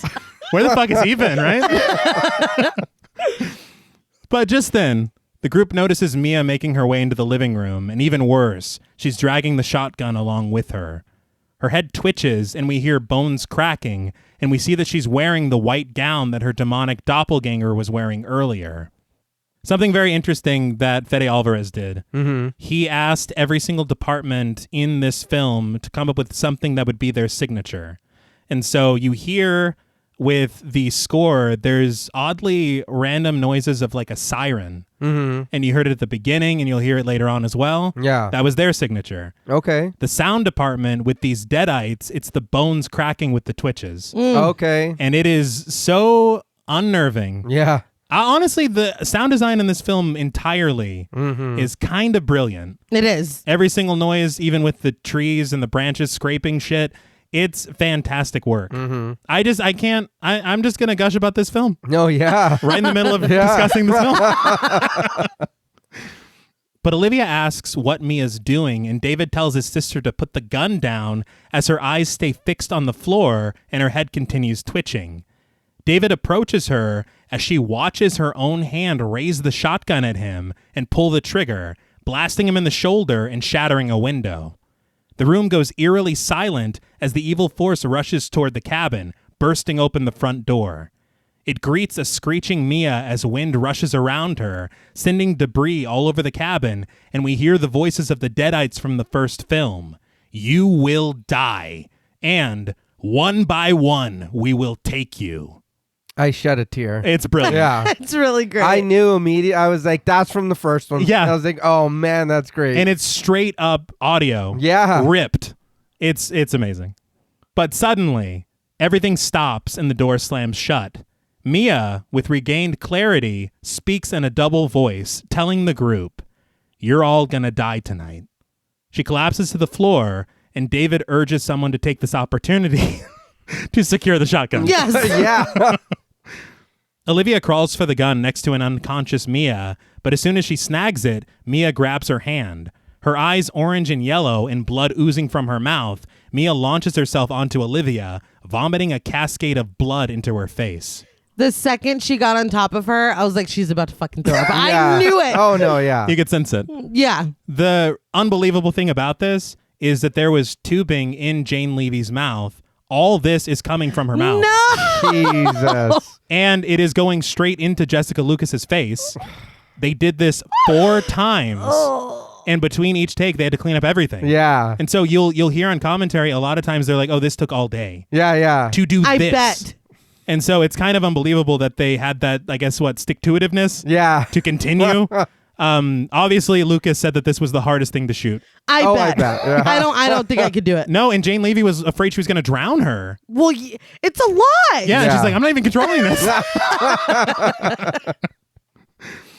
But Olivia throws Mia off of her and down into the open mouth of the cellar door where she's swallowed in darkness. Yeah, I think Mia's earned a little timeout. Yeah. At the very least. Think about what you did. Yes. Straighten up and fly right.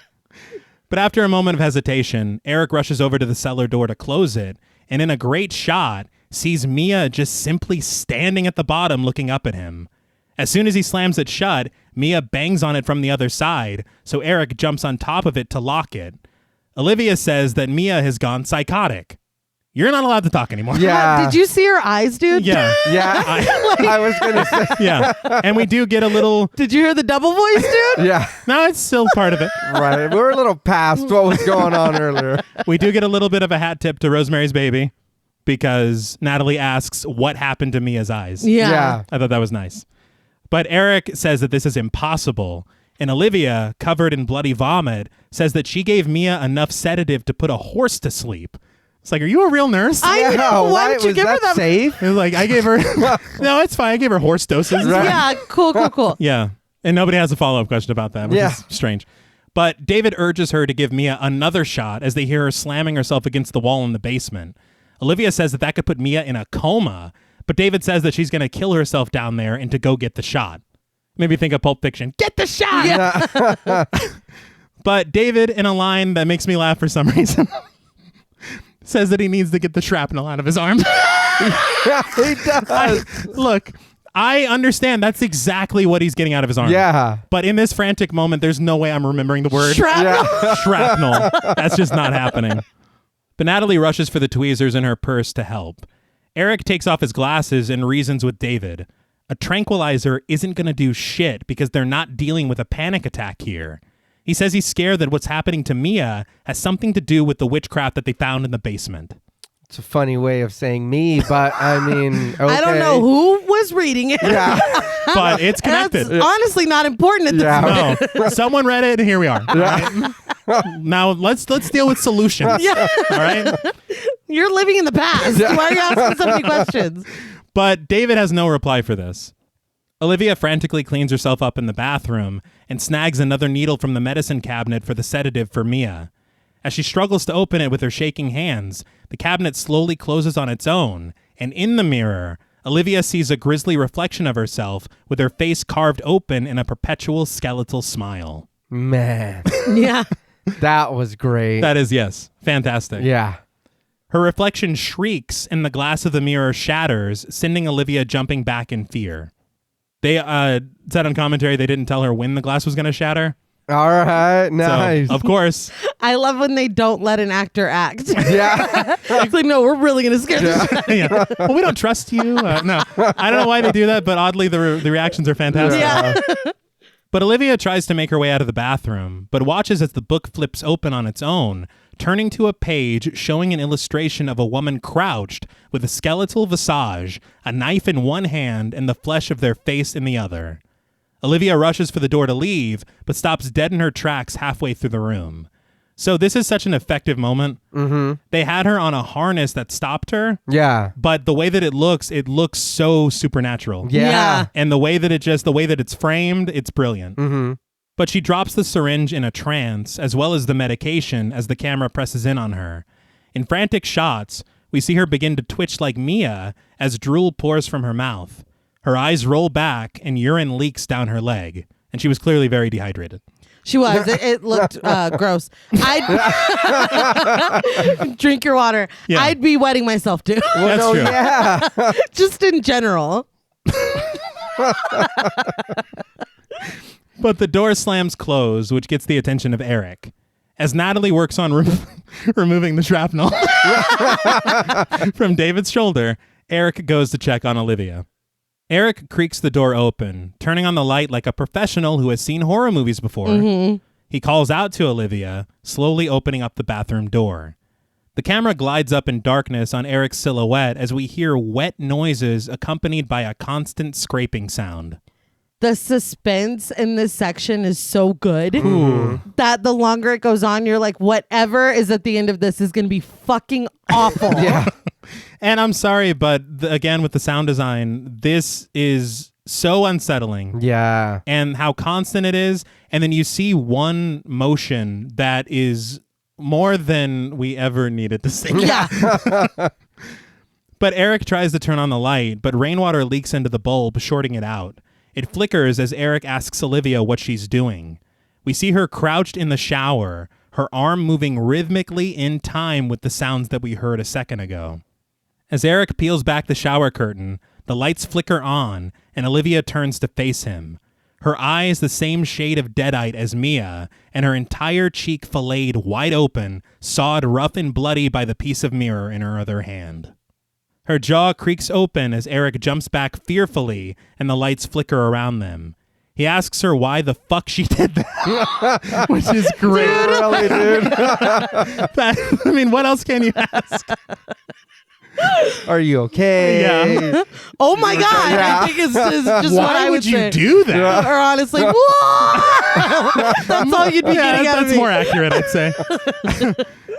But as he backs up, he slips on an errant piece of bloody cheek, falling and hitting his spine directly on the toilet. Oh, that hurt watching that. It looks so fucking painful. That was something I was telling John Paul last night, that like in a lot of movies, you know, a lot of horror movies, people get hurt and it's like, ooh, damn, or whatever. Yeah. Every time someone gets hurt in this, it feels and looks so real Yeah. Yes. that it's like hard to, even him falling and hurting his back, I was like, oh my God. No, yeah. Yeah. And that's kind of hard to do, to evoke that visceral reaction. Yes. And there's one later that has stuck with me for 10 years. And we will talk about it. But Eric has fallen and he can't get up. He crawls for the door, but it slams shut on its own. He rolls over to find Olivia waiting above him, and she crouches over him and jams the glass into his shoulder. Her face half opened, she continues to twitch as she grabs a loose syringe that fell on the floor.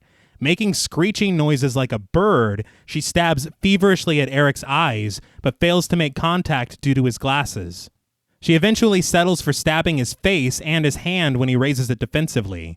He throws her back, and she hits her head on the sink, breaking off a piece of it and smacking the back of her head on the side of the shower floor.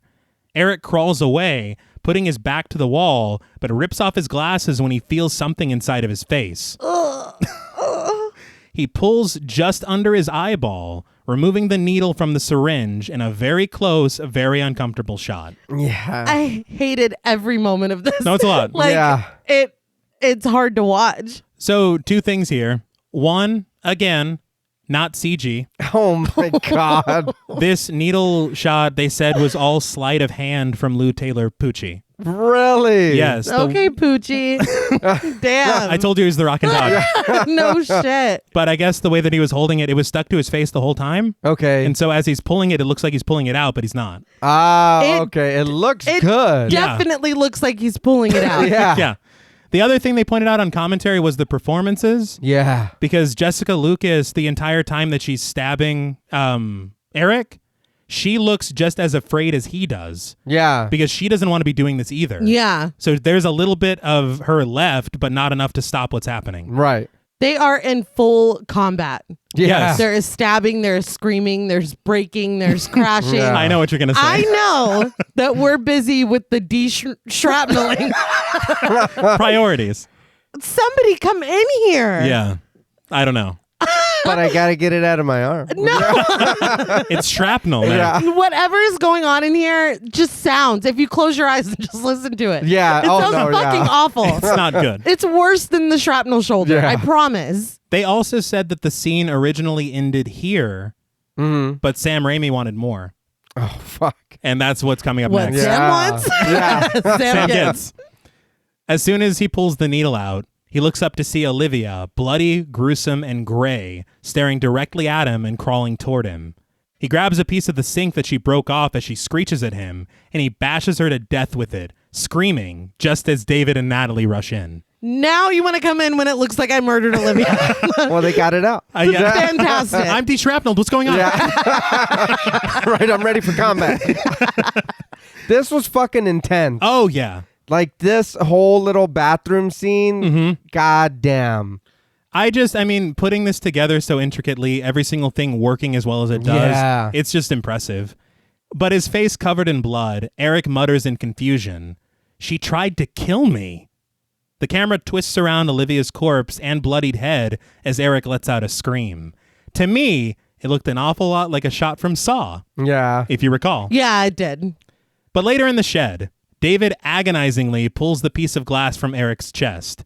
It burps blood as his heart beats, so David has him apply pressure to the wound. I was like, maybe we should have left that in. Yeah. Seemed like it was doing just fine. He's like, well, Olivia said this is basically a hospital. So I can do whatever I We'll want. just do it now. But Natalie cowers behind David as he retrieves some kind of antiseptic and pours a shit ton of it on Eric's wound. This is, not even knowing that much about Natalie. Yeah. This is not what she got herself into. No. I just felt so bad for her in this moment. Yeah.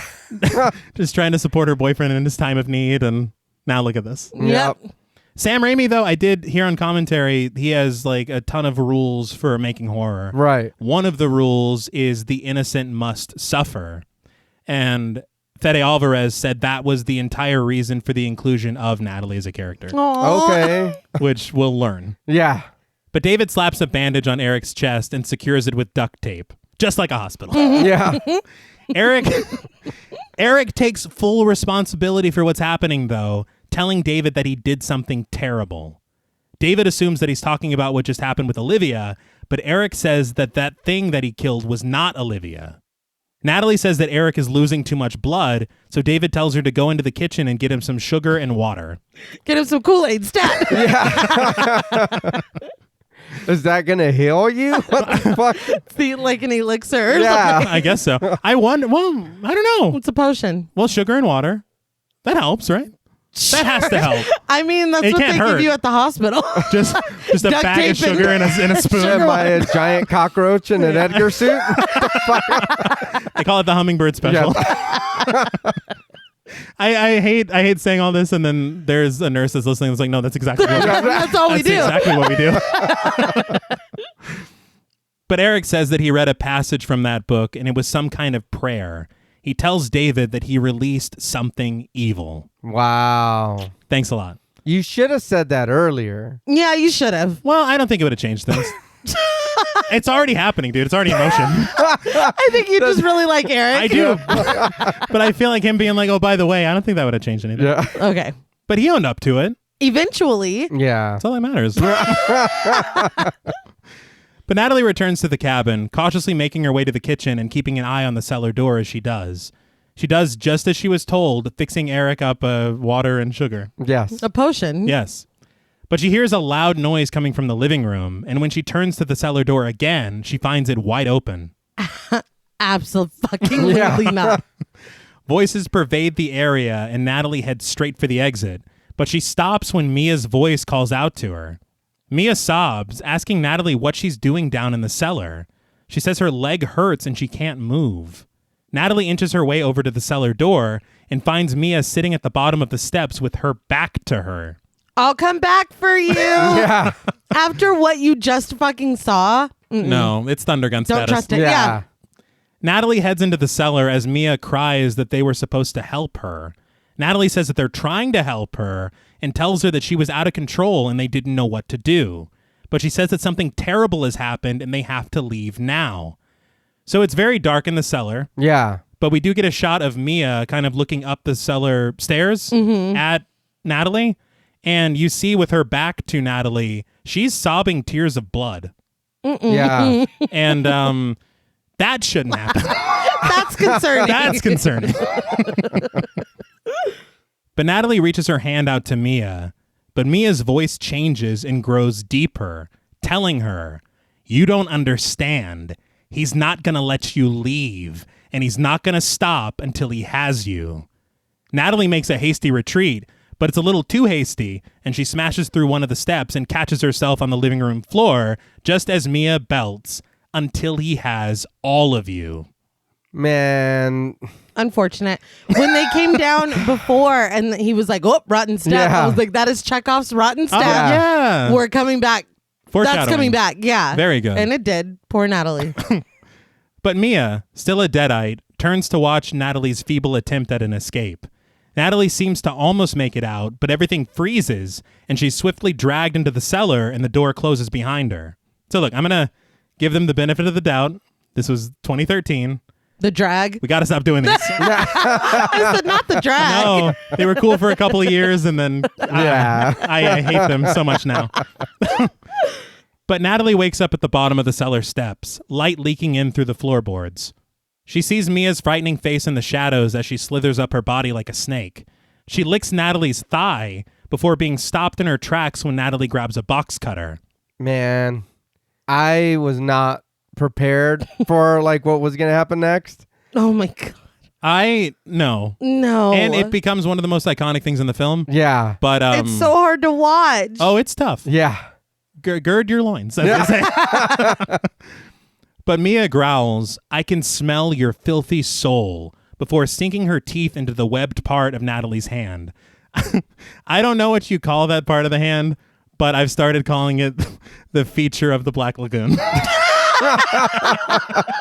it's webbed? You can use it. It works. Yeah, it works. But Natalie takes it surprisingly well. She's just kind of annoyed. She doesn't scream. Yeah. She doesn't scream. But Mia snags the box cutter and extends the blade. She licks it, pressing her tongue forcefully into it until it's sliced in two. It splits bloody, wriggling freely from each side. So it starts with Jane Levy licking the box cutter. Yeah. But then it switches to a prosthetic tongue. Are you sure? I'm pretty sure. Jane Levy, let me see your tongue.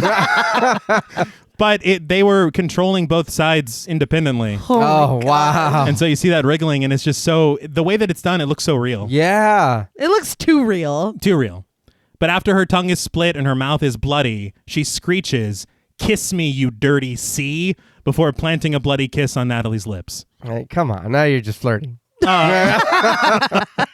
This is not the way. Yeah, no. But through the lights and the floorboards, David rushes into the cabin and rips the door open to find his deadite sister making out with his girlfriend.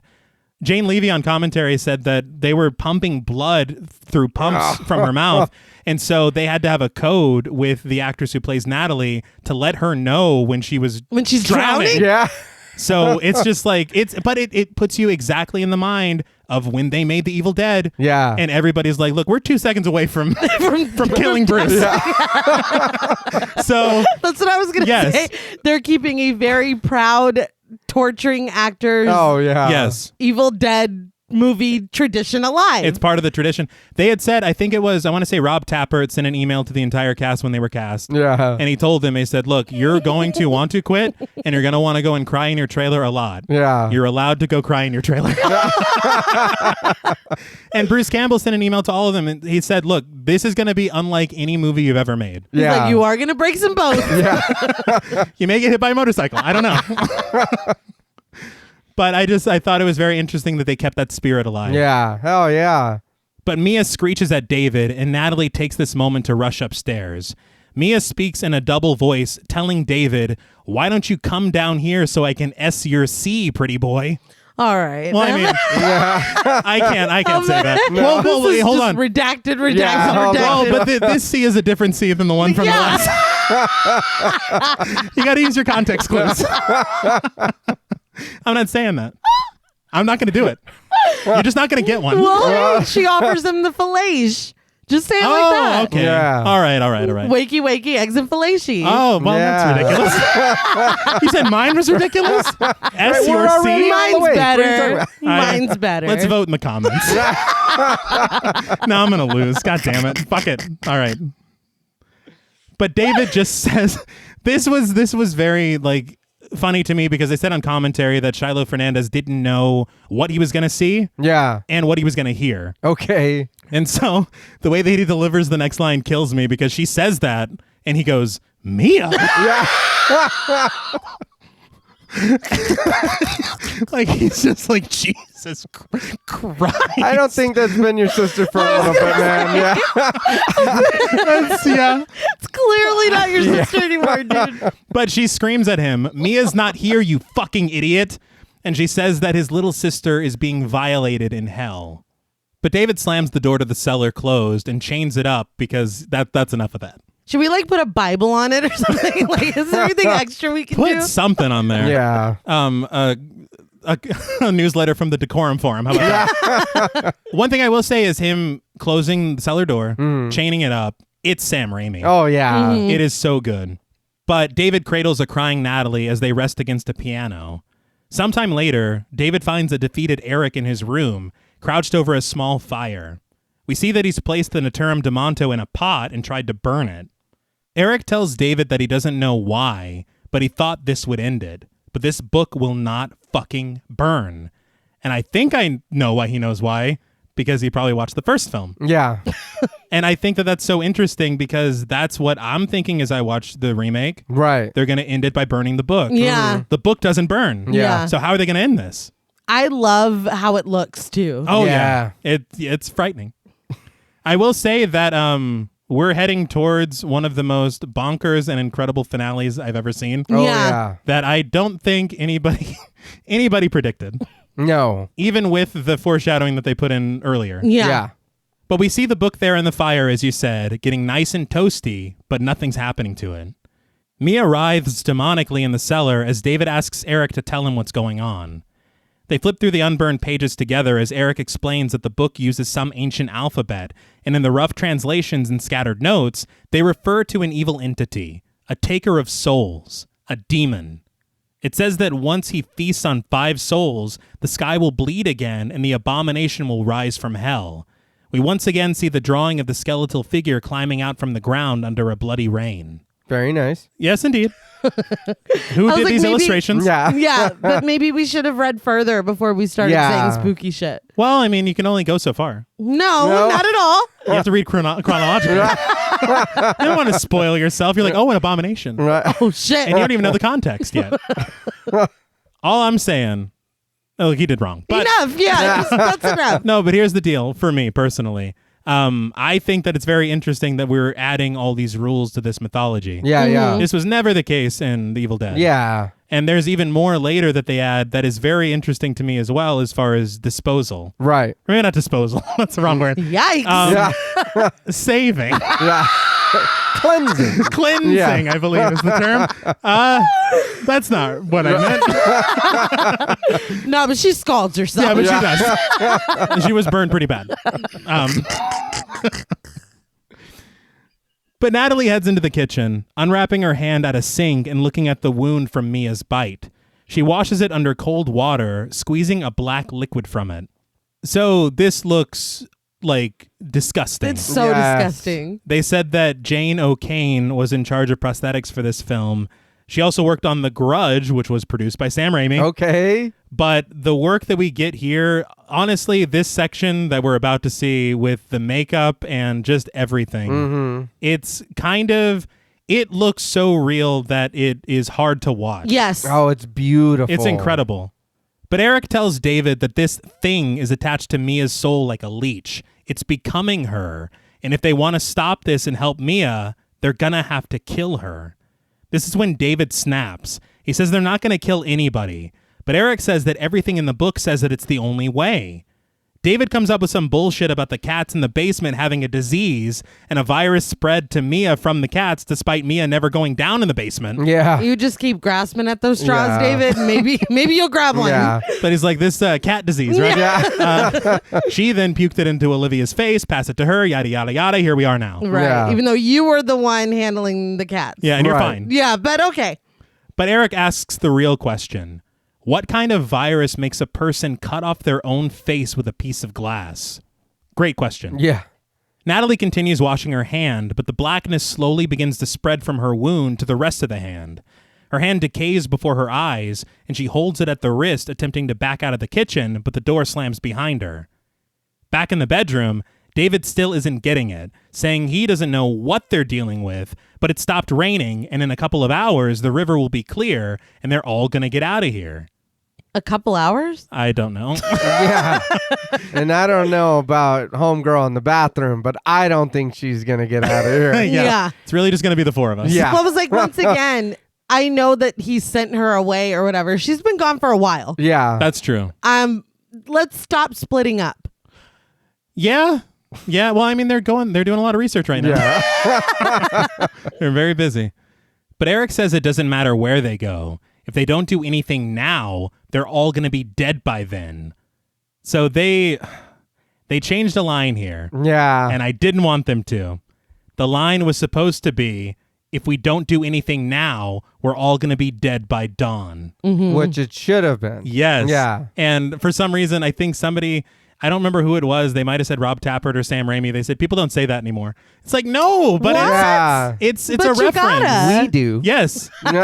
Especially with the Evil Dead. Yeah. But I was bummed to see that gone.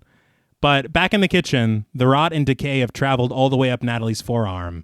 Her hand twitches as she sits on the floor with her back to one of the cabinets. The door slowly creaks open to reveal Mia poking her head up through the crack in the slightly raised cellar door, just like Cheryl in the original. Yeah. You'd love to see it. She watches Natalie hungrily and excitedly as she begins to twitch. Natalie's eyes roll back and drool leaks from her mouth. Suddenly, Natalie returns to herself and notices the electric carving knife on the floor of the kitchen. She grabs it and switches it on as a double-voiced Mia urges her not to do it.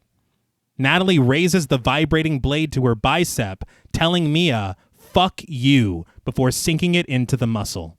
She's brave as fuck. Yes. She went up real high. That's a problem. Yeah. That's a problem. I was like, you could have a few more inches. Yeah. You know what I mean? I don't know if you've ever taken apart a chicken before.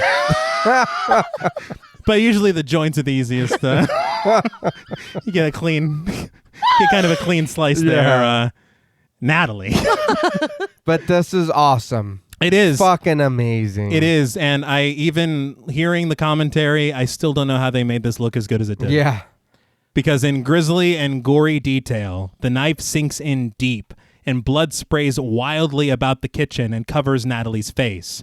Her arm eventually snaps, and as she screams, the power shorts out from the blood getting into an outlet, sending the cabin into darkness.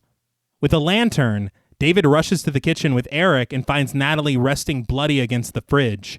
At the sight of the carnage, Eric is filled with terror, but Natalie turns her head, telling David that she had to do it, but she's feeling much better now. I'm feeling much better now. When she turns around, she reveals the lower half of her arm hanging on by just a tendon, and it finally snaps and falls to the floor. Yeah. This is like... It's so gross. Like, I honestly... it's a lot. I have no words. I did hear that the actress was exhausted because they filmed the severing scene all day. Damn. And so she's just screaming wildly as she cuts off her arm. And so the exhaustion you see in this scene of her leaning up against the fridge, that's real. God, fuck, all day. Yeah. But after her arm falls to the floor, we see that this is like Norm Macdonald level hilarious to Mia because she's just laughing at it. She loves this shit. It's her favorite thing. But later on in the bedroom, David tapes up Natalie's residual limb as she stares off catatonic. He tells her that everything's going to be fine, but Eric is like, she just cut her fucking arm off. Yeah. Eric, what do you want me to tell her? Yeah. What am I supposed to say right now? On commentary, they said, we're fucked. Yeah. You know, we when are. she took her into bed. But they said, what happened to all of Olivia's nursing supplies that he's using duct tape Yeah. on her arm? That's what Olivia brought. Oh. That's what they use in her Right. That is her supplies. Just like a hospital. But considering she cut her arm off, Eric asks if that's fine. But they continue going through the book in the living room. Eric says that the passages are confusing and sometimes contradictory, but they're certain about one thing. In order to stop all of this, the possessed must be cleansed, purified. And there are 3 ways to do it: a live burial, bodily dismemberment, and purification by fire. So we're adding 2 methods. Yeah. It's very interesting. They actually cut a scene where they burned Olivia's body, Okay. which I think would have been cool to have. Yeah. So that we see, I mean, I know we saw the burning at the beginning. Maybe they thought it was redundant, Right. Yeah. but I thought it was interesting. Yeah. But on the ground, with his back against the front door, David asks if he's sure that if he kills his sister, will she be at peace? Eric's like, am I sure? Oh. Like, what the hell kind of question is that? Right. I don't know, dude, but let's try. Yeah. He tells David, he goes, it's not a science book. That made me laugh. I know what you know. Yeah. Yes. But he says that he's sure of one thing. Whatever is inside of Mia is the cause of all of this, and if she dies, this thing will die with her. David is worried that Mia might just need to see a doctor. He says that their mother died in a mental hospital, and he always feared that he and Mia would end up like that as well. You think maybe we should get Mia to a doctor? Yeah. Really? I don't know. As soon as possible. But Eric is just overcome with a fit of laughter, and he tells David that he's just a fucking coward. He says he knows exactly what they have to do, but he's too scared to go through with it. It's like, damn. Yeah. Yeah. As David just sits there, Eric says that he's going to burn this cabin down and end this nightmare. He backs away from David, sarcastically telling him to just run away and go hide under a rock somewhere. It's what he's great at. I was like, Eric's my favorite. Like, he's telling it like it is. That was weird. It's the truth. Look, here's the thing with me. It seems as though in a lot of films, I am drawn more to the side characters. There's nothing necessarily wrong with David. Right. And he is cast clearly as the hero of this film currently. Right. But Eric is infinitely more interesting. He is. I feel like they didn't really put a lot into David. Not really. Yeah. I don't know if you're just supposed to cast yourself there. Because I fucking didn't. I was like, I'm Eric. I spoke about it. It might have been on an episode of Talk Mortem, but when I was a kid, if a character is wearing glasses, I'm already interested because I wear glasses, and that was my like small bit of representation as a kid. Right. Because the other representation was very rare. And so you see a person with glasses, I still have some of that in me. Eric wears glasses. He's my dude. Yeah, I just don't like that he took a long time to be like, this is my fault. But I mean, it's okay. It's okay. We all make mistakes. No, yeah. I get it. Not one of us is perfect. Yeah. Not one of us. And we gotta accept that. Yeah. But as Eric backs away from David, something stands behind him in the darkness, and we hear the unmistakable sound of a nail gun firing. The pace of this film since Olivia's situation, since Mia vomited on her, all that stuff, it has been unrelenting. Oh, yeah. And the second that this person appears as a silhouette, I literally wrote, can you just give them a break? Because it will not stop. Let them catch their breath. But it's Natalie, now a full deadite, and she steps out of the darkness, nails fired into her forehead and cheeks. She fires nails into Eric's arm when he holds it up defensively, and into David's leg when he just stands there for some reason. Once again, though, we got to stop leaving anybody alone. Yeah. Period. Because things like this keep happening. Yes. I'd be so mad at you. I mean, you should be. I just tucked you into bed. Yeah. Mia screeches from the cellar because this is her favorite song. David and Eric hide behind furniture, but Eric is forced to move when he almost gets got with a nail through the head. They said on commentary that the nails were real in that section. Oh, shit. And the nails that you see in his arm, they're held on by magnets on both sides. Okay. So it's like they really did everything they could to do no CG. Yeah, still, though. That's dangerous. Yeah. But he puts his back to the front door, but Natalie advances on him and just goes to town, firing nail after nail, pinning Eric's hand to his chest even, until David finally summons the courage or whatever to tackle Natalie, which sends the nail gun sliding across the floor. That's what I said. Why did he wait until she shot him 11 times before he did anything? It was giving, that was for the fucking coward comment. Yeah. Now you're Swiss cheese. Lesson learned. I was like, David. He's like, well, we got to pick my spot. Oh my God. This isn't double dutch. Get in there. But Eric frees his hand by pulling out a nail, and David pulls one nail of the 3 out of his knee. When he looks up, Natalie is gone. He asks Eric where she went, but Eric just tells him to grab the shotgun before Natalie can. David crawls for it, but in the reflection of the television, sees Natalie advancing on him and raising the crowbar above her head. She beats the absolute hell out of him with it until Eric retrieves the nail gun and fires it a few times at her. Man. She goes to town. Yeah. Each hit was brutal. Yeah. And you felt every one of them. Mm-hmm. But she turns her attention to Eric as he continues to fire and screams for her to stop. When he's finally empty, he cowers, begging her for mercy. He holds his hand up to ward off her violence, but she goes all Mike Flanagan on his hand, destroying it with one heavy blow. Oh, it looks awful. It is. And again, practical. Yeah. It's incredible. It looks Like, so they really good. destroyed his hand. Yeah. They really took out Poochie's hand. Yeah. You can't write with it. You can't use it. They said that I think they cut very slyly with the switching out of a prosthetic. But you can barely, I couldn't tell. No. But with a smile on her face, she rains down blows upon him as blood pours down his face, and he looks up as she raises the crowbar to finally end it.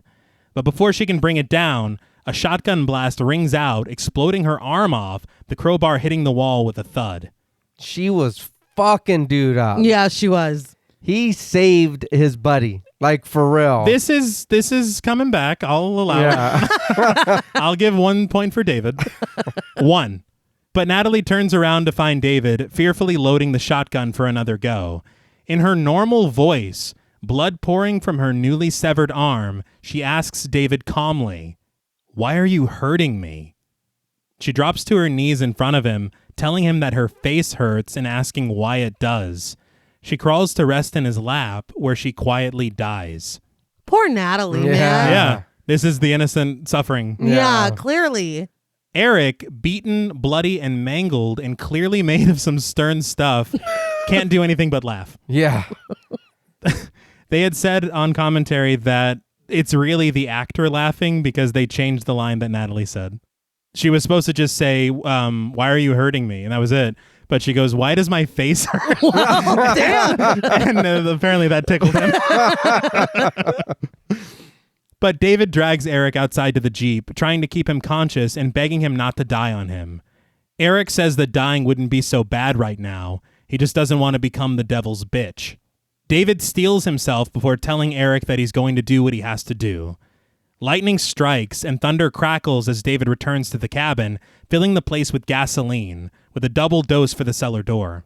My next note is don't hesitate because you know she's going to sound like she used to sound. Exactly. Yeah. That's kind of... Prepare yourself for it.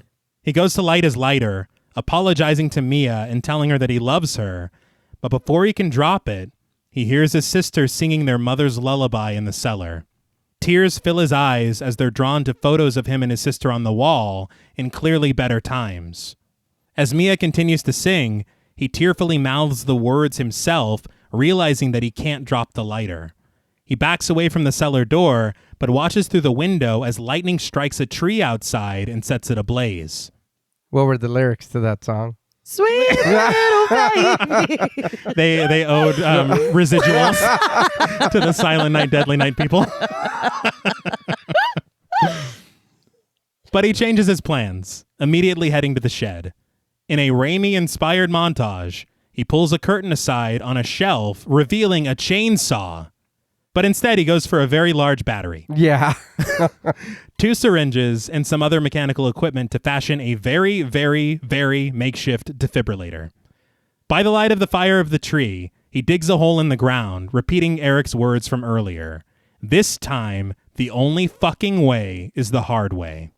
So something is going to happen. One can hope. Yeah, because he built this little thing and then just, it was all, we're going to fix this. And then, dude, just go. Set the house on fire and get the fuck out of there. Yeah. But it's your sister. Is it though? Anymore? Yeah. We'll bury you a little bit. I love it. just enough to get cleansed. And then Oh, we'll... man. If I got a chance to go, I love you, but I got to go. It's like, where... I will say that I did appreciate them making David a mechanic simply for this story. Yeah. No, yeah. But he heads inside, opening the cellar door and looking around with a flashlight before stepping inside. He eyes the bloody box cutter as he makes his way down, and voices surround him whispering, "David, murderer, coward." Things begin to clatter all around him, distracting him for a moment before he reaches a door at the end of the cellar. Shin deep in water, he continues on with a sedative and a syringe in his hand. Out of nowhere, Mia glides at him through the water in the darkness. I don't know why shots like this scare the shit out of me. Yeah. The glide is just, it's otherworldly, and I can't take it. It looks good as shit. It does. But she slashes his arm and then throws him around a bit for good measure. Black blood pouring from her mouth, Mia attempts to drown David in the standing water. This goes on for tense, agonizing moments until somebody strikes Mia from behind. A very, very, very wounded Eric stands there holding the crowbar. Yeah. Eric shows up. That's what I've been trying to tell you. I mean, God damn. He does. It's the glasses. I really enjoyed when David was getting his ass kicked. The ash yes, thrown against the wall. Yeah. I was like, that's Evil Dead. I was like, that's fantastic. And this is where we're like, okay, we're really casting David as Ash. Yeah. And like the substitute. Right. You feel. We'll talk. Yeah. But Eric pulls Mia's box cutter from his abdomen and rests on the steps drooling as David injects Mia with the sedative. I was like, how many times have you been stabbed tonight? Yeah. Yeah. They mentioned something that I didn't even notice the first time, but when he pulls out the box cutter, he just pulls out the box, like the frame. Oh, no. The blade stays in his abdomen. And that's so he's just like, cool. Yeah. Great. Why not? Fantastic. But David then heads over to Eric, who with very labored breaths is happy to see him, telling him that he missed him, and he knows that, right? He then slips into death, and David, realizing that he's died, just rests his body to float in the water. Don't leave me in the fucking dirty ass water. It is pretty dirty. Yeah. I felt that was very disrespectful. They actually said because they've been working in this basement all day. Yeah. And so the water is actually very filthy. Yeah. And so Lou Taylor Pucci, he's like, I'm going to do this once. And he laid in the water holding his breath for 1.5 minutes. Holy shit! And he only had to do it once. Yeah, no, all right. But goddamn. Still, though, yeah. I mean, I applaud him for having boundaries because Yes. it feels like everybody else got ran into the fucking ground. Yeah. But I'm not going to make it. Oh, a no. minute and a half? No, Mm-mm. I wouldn't make it the half. No. But David then turns his attention to Mia, scooping her up. He takes her upstairs, puts her in a red dress he found in her room, then puts a plastic bag over her head and places her in the hole he dug by the burning tree, similarly to the passage that Eric found in the book. He shovels some dirt on his sister and goes in for more, but when the shovel reaches Mia, her eyes are now open. She frantically calls out to her brother in her normal voice, telling him that she can't move or breathe. She begs for his help, but he just continues shoveling, saying that she isn't Mia. I was like, man, you should have done the head first. You should put the dirt on the head first. You know they're going to try to talk to you. You already know. But Mia immediately calms down and in her double voice asks why David hates her. Here we go. Yeah. Yeah. You gonna ask me if I'd love you if you were a worm next? Is that David just cries as Mia tells him that she knows he hates her. He left home and left her all alone with their sick mother, and she was just a kid. Mia says that he made her lie. Every time their mother screamed for him, she told her that David was coming to see her. He promised, but he never did. David begs for her to stop talking as pensive piano plays, but Mia just closes her thoughts with, I know your mother hates you now, and she waits for you in hell. Harsh. Uh-huh. The whole time, she looks so fucking scary. Yes. Yeah. So after she says this, a smile spreads across her face and she just laughs. Yeah. And she looks skeletal. I don't know what It looks great. what Yeah. exactly was done, but her face in that bag, Yes. it is like haunting. I think it's something with the way that the light is reflecting off the bag. Yeah. Because on commentary, Jane Levy said that she goes, I don't know why I look like that. Yeah. She said, all I had was the regular Deadite makeup on. She looks Yeah. No, it fucking looks good. horrifying. Completely different. But David just tells her to shut up and continues shoveling dirt as she hyperventilates underneath the mask until she's completely covered. David collapses on the mound with his hands together, and we hear Mia's heartbeat. He apologizes for everything, saying that he should have been there for her. But just then, the fire in the tree is snuffed out, and he no longer hears Mia's heartbeat.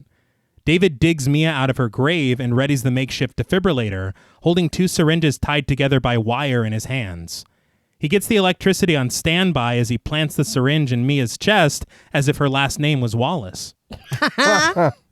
But he switches on the power, delivering several shocks directly into Mia's heart and begging her to come back as the music swells around them. I was hoping he would take the bag off her face. Yeah. Well, that's next. Let's get this heart going first, and then we'll... He goes for one more shock, but the juice won't flow. He then removes the syringes from Mia's chest and takes the bag off of her head to see that she's returned to normal. He moves her hair out of her face, telling Mia that she's at peace now. His flashlight goes out as he sits there in the blue twilight. He puts a blanket over Mia's head as the camera rises above them, and he stands up and begins to walk away, but stops dead in his tracks when he hears Mia call his name. He turns around to see her standing there, alive. He rushes to embrace her, and in his arms, she cries that it was so horrible. Do we trust Mia? Immediately in my next note, this is too good. Yeah, she got it really fast. She did. Too good to be true. She kipped up behind his back. Yeah. She did. But David just tells her that it's all over now. Mia, with her head in his chest, thanks David for not leaving. Character arc. Yeah. But in the cabin, Mia gets her boots on, and David tells her to wait in the living room while he gets the car keys. He snags them from a table, but stops to look at the photo of the four of them as teens that we saw earlier. The camera pans back to him, but we see a shadow joining his, and eventually find Eric, now a deadite, standing right behind David. His face bloated from drowning, and without a second thought or a word, he jams the wire cutters into David's throat. Full of shock and horror, David pulls the cutters out, bleeding profusely, as Eric just stands there twitching. I was like, and there it is. Yeah. I knew it was too good to be true. This shocked the hell out of me. Oh, yeah. Because again, we have cast David. Yeah, he's the final boy. Exactly. Yeah. But tension mounts as David stumbles his way back to Mia at the front door, falling to his knees as she rushes over to him. He tells her that she needs to go, but she says that she's not going to leave him. He hands her the car keys, and they head for the door together as the dead-eyed Eric creeps into the hallway. But as soon as they get to the door and Mia steps outside, David stays in the doorway. He tells her to get out of here before slamming the door and locking it. Mia screams for him and pounds on the door for him to open it, but he just slinks down and puts his back against the door. As Eric approaches him with the wire cutters in his hand once again, he's like, I like that. Yeah. It's pretty good. David kicks the shotgun over to himself and aims it. Eric stands over him and simply says, he's coming. We see that David isn't aiming the gun at Eric, however. He's got the gas can in his sights. He pulls the trigger and it explodes into a ball of fire, engulfing him, Eric, and the entire cabin. Mia stands at the door, the windows bursting from the flames, and in a very neat and very symmetrical shot, Mia backs away from the cabin and we see the fire raging through the broken windows. Man, that looked so good. Beautiful shot. Oh, yeah. She hears the tortured screams of her brother, but the sound is squelched by the flames. Mia steps toward the cabin when something catches her eye.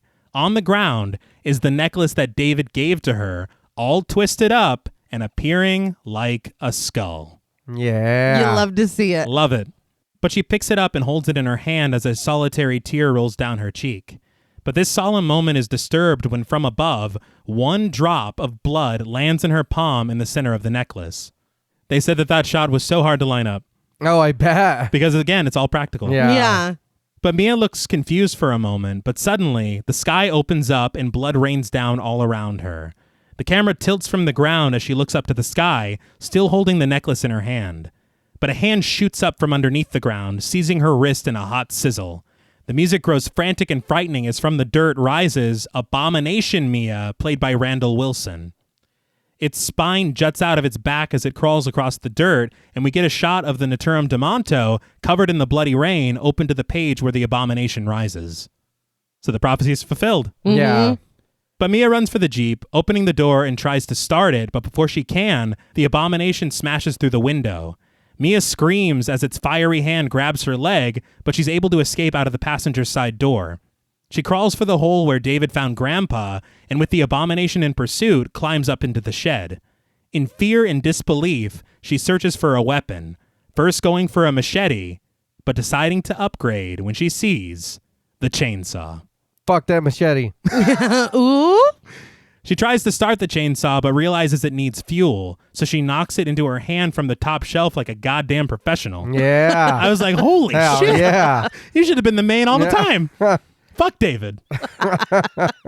She fills up the chainsaw, but watches as the cap rolls to the hole she crawled in through, and there stands the abomination, pawing for her. The abomination looks so cool. Yes. Yeah. They had said something, because this is like a kind of a creature actor, I believe, playing the abomination.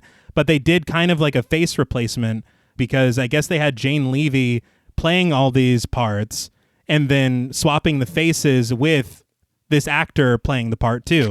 Because you see it's Mia's face. Yeah. But that was not what was seen on set, I guess. Right. So I'm just like, how did you do this? Yeah. Because it looks brilliant. Yeah. But Mia crawls away, hiding behind a shelf, and is caught between it and a wall. She goes to start the chainsaw, but before she can, the abomination stabs the machete through the shelves at her. It misses the first 2 stabs, but it hits the third, dragging the machete back agonizingly through Mia's kneecap. This is what I'm talking about. Because in any other film, it would have been like, ooh, damn. But this, I was like, oh my God. Like, you can like... Yes. It seems so real and painful. It was so prolonged. And you were there the entire time. I think it's the drag. Yes. Like, the way it catches the skin, you're like, oh my God. And you're like, that machete's rusty. Oh, yes, it's just too real. They said on commentary that the knee was actually a prosthetic that was a repurposing of Natalie's elbow from the scene earlier. Okay, nice. So the way that the angle is, you can't even tell. No. But the abomination continues, accidentally creating an exit for Mia through the wall. She goes for it, but gets her arm sliced through with the machete before she can bail out. So which one, the knee or the arm? What hurt more? Oh, the arm, I'd say. The knee looked worse. It all hurt. It all hurt. Well, no, yeah. But I feel like my arm is closer to my face, and so I feel like there's some weird proximity thing. Right. The knee looked more painful. It did, absolutely, but it's right there. I can see it. But dragging the chainsaw with her, Mia runs and hides behind the Jeep. The abomination slowly pursues her as she crawls under it, still attempting to start the chainsaw. Just as she gets it going, the abomination steps right over to the Jeep.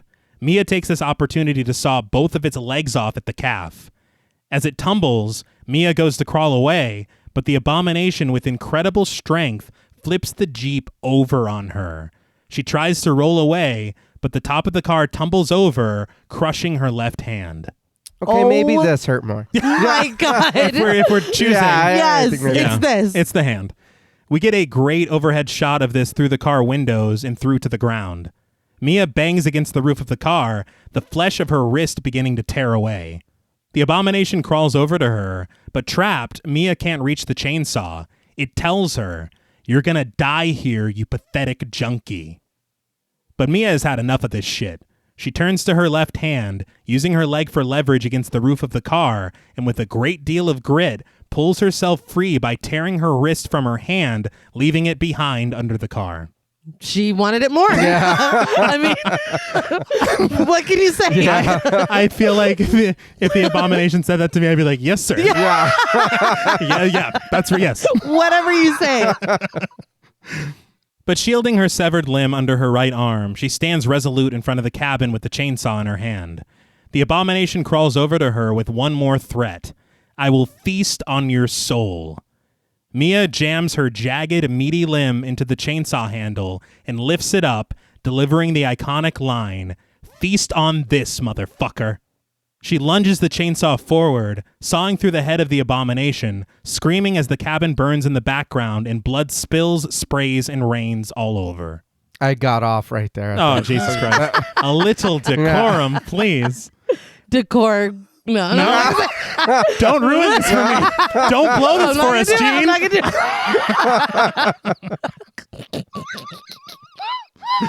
I won't do it. Moving on. Mia drags the chainsaw through the abomination's body until its corpse lies there, bisected, screeching, and boils into the ground. Mia tells it to go back to hell, and we see it descend underneath the bloody rainwater. Mia drops the chainsaw, and it stops raining. The cabin continues to burn as Mia looks up to the sky for a moment, and she retrieves the necklace that David gave her and puts it on, breathing a sigh of relief as the sun stabs its rays through the trees that surround the cabin. She stumbles away, and the camera then dips down to the Naturam de Monto, its pages flipping until it slams shut on its own. So I do want to say, first of all, this finale was fucking incredible. Oh, yeah. Yes. I liked every single part of it, and there were parts that I remember not being ready for. Yeah. The tearing of the wrist is one of the most gruesome things I've seen in a while, and I forgot how gruesome it was until I watched it. You see literally everything. Yeah. This is one of those moments again where just everything works. Mm-hmm. Angles, cinematography, the music, the performances, the special effects, the raining of the blood. Yeah. I remember reading somewhere 10 years ago, at this point, they had said something in an interview that this amount of blood has never been used in a film before. I believe it. I absolutely believe it. Yeah. They also said that the shot of the sun through the trees, they had to wait for the right time to get that shot. Oh, I bet. None of it's CG, none of it's fake lights. Yeah. That's actual sunlight. But we get the title, Evil Dead, and the credits roll. What follows is one of the coolest in-credit sequences of all time, created by Alejandro Damiani. I can't explain it, just go watch it. Oh, yeah. It's pretty incredible. There are just lovely, lovely slow motion shots of various horror, and it's kind of little teases of what we see in the film, I guess. Yeah. But it's just fantastic and very well done. But it ends with a scroll that mimics the Naturam de Monto, complete with Professor Nobi's tape from the original film. As the credits crawl to a close, Nobi says, "I have seen the dark shadows moving in the woods, and I have no doubt that whatever I have resurrected through this book is sure to come calling for me." Flies buzz and the screen cuts to black. And in a post-credits shot, Ash Williams, played by Bruce Campbell, raises his head from the shadows and offers one word before looking into the camera. Groovy. Naturally. Yes. Yeah. Fantastic, but that's the end of the film. Yeah. So, what did you guys think of Evil Dead? Oh, I enjoyed every second of this movie. Mm-hmm. I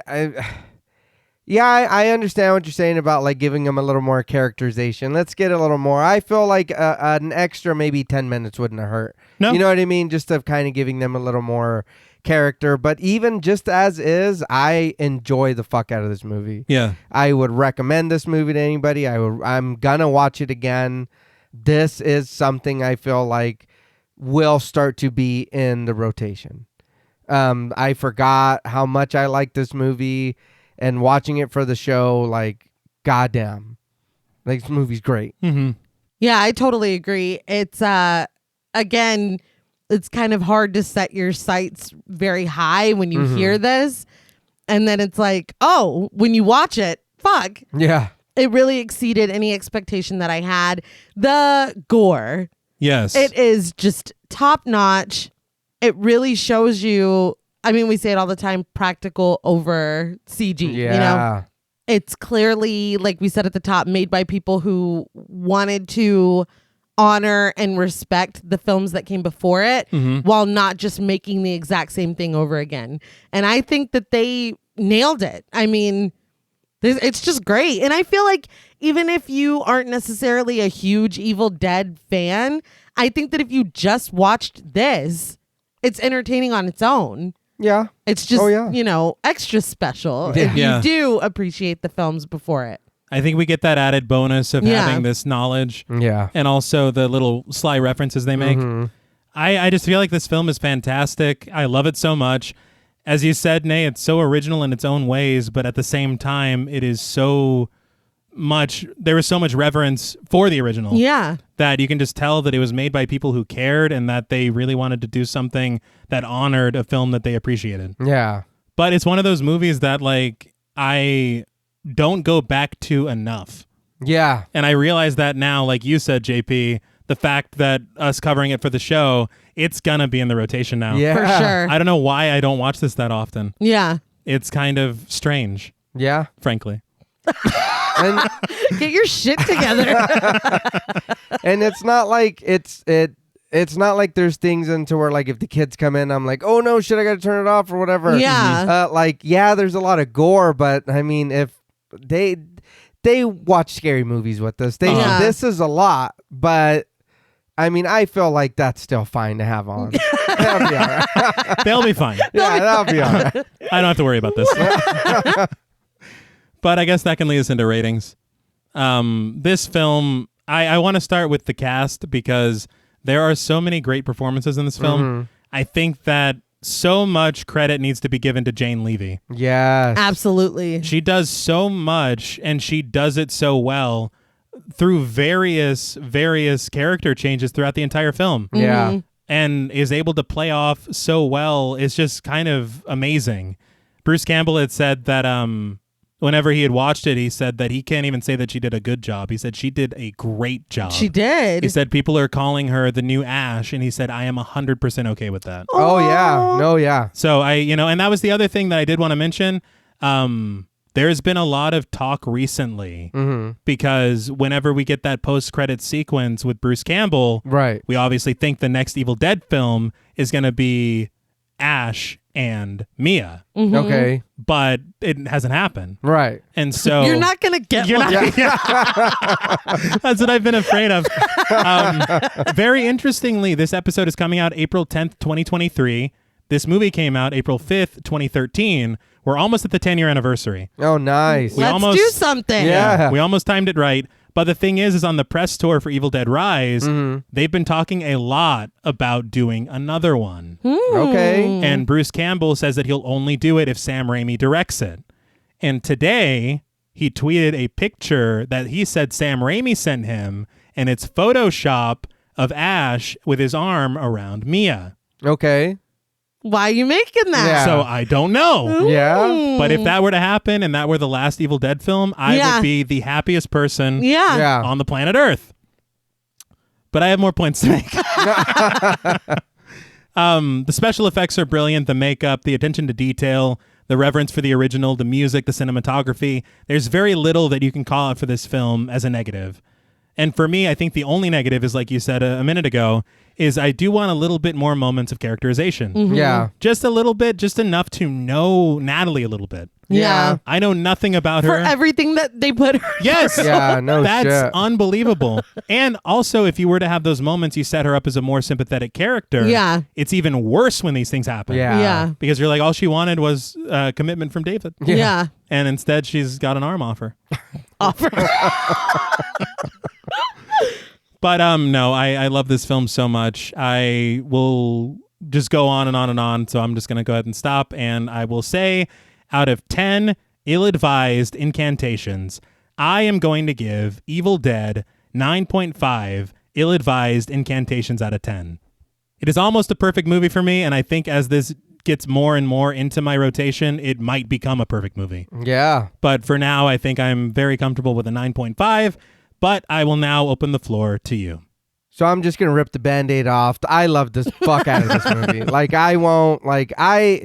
I enjoyed this movie so much, and then watching it and doing research on it and whatever, and I was like, man, this is fucking great. I'm like, this is fantastic. And I feel like them doing it and it being it, I mean, it is a fucking reimagining. I mean, on the cool. But I don't even, at this point to me, I don't care that she's the new Ash, because she's done, like you said, a fucking fantastic job. If this is the future of the Evil Dead franchise, that's fine. Yeah. I'm 1,000,000% okay with it. Just continue to do what you did here, and I've got no problem. I fucking love the shit out of this. 2 thumbs in the ass, big toes in the ass, everything. It's okay. I'm just saying, this is... So you had a visceral reaction. Yeah, that's okay. Here, look, you'll have one of this too. If this movie had a dick, you know where I'm going with it. I'm just saying, this was just fantastic. You'll have one to this too. I am quitting the show. Effective immediately. But I really, really enjoyed this. I agree with you. I feel like we should have got a little more out of their character.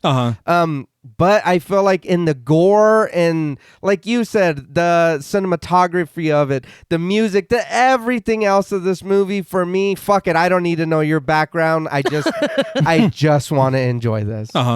So for me, on a scale of 1 to 10, ill-advised incantations, I'm going to give Evil Dead 2013 a 10. I'm not going to sit here and be like, oh, this movie's perfect. There's nothing wrong with it. For me, I love this movie so much. For me, it's a 10. I fucking love the shit out of this, and I will definitely be watching this again. And I am very excited for Evil Dead Rise, and I hope that we can go together. Yes. You know what I mean? Because it comes out on my birthday. Yeah. Oh, well, then we'll be going. Yeah. No, I mean, that's going to be a tough act to follow. I don't have any thumbs, toes, or dicks in my little wrap up, but I appreciate your decorum. Your what? Nah. Because you've put him through enough. Please just let me have one thing. That's all I'm asking. No, this is a blast. I mean, it is just a thrill. And once it starts, which is very early on, it just does not let up. Yeah. No. That's one thing I meant to mention is the pacing is perfect. Yeah. What really does it for me is the effects and the makeup. It is just incredible. And then the last act where it turns into a giallo film. Chef's kiss. Simply by virtue of being red, I guess. Because it's like a lot of red. That's what giallo is. We're going to have to talk after this. Why are we just pushing tea I don't closer know. to the edge? I don't know why you guys are doing this. But no, it's great. I think that I'm just going to double down on what y'all said about the characterization, primarily with Natalie, because the cutting off the hand, it is a very important thing in this universe, and to give that to somebody that I honestly, toward the middle of the film, forgot that she was there. Oh yeah, is a little disappointing. Everything that they put her through. At least let her shine a little bit before you do her like that. Plus the fact that Olivia is a medical professional, and we are accepting that this cabin is the place to do any of this shit. It's kind of hard for me to swallow. But yeah, it's minor shit. I think with this being, I remembered almost none of it watching it this time. Oh, wow. So I think that in time, I will grow to love it even more. But like I've said multiple times, it exceeded all of my expectations. I think it is fantastic. Everybody should go see it. And I am also very excited for the new one. Yes. But on a scale from 1 to 10, ill-advised incantations, I gave the 2013 Evil Dead a 9. All right. I really loved it. I think that it's fantastic. And like you both said, I will be watching it more now in the future. Very good. We should probably wrap it up before we upset you any further. I think that would be wise.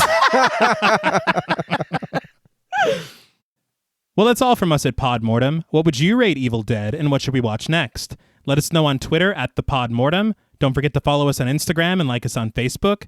Be sure to follow each of us on Twitter at TravisMWH, at Blood and Smoke, and at RealStreeter84. Please consider pledging to our Patreon, and stay tuned until after the music for a special thank you to our Wendigo Getter patrons. And remember, reading can open you up to a different world, but that's not always a good thing. Until next time.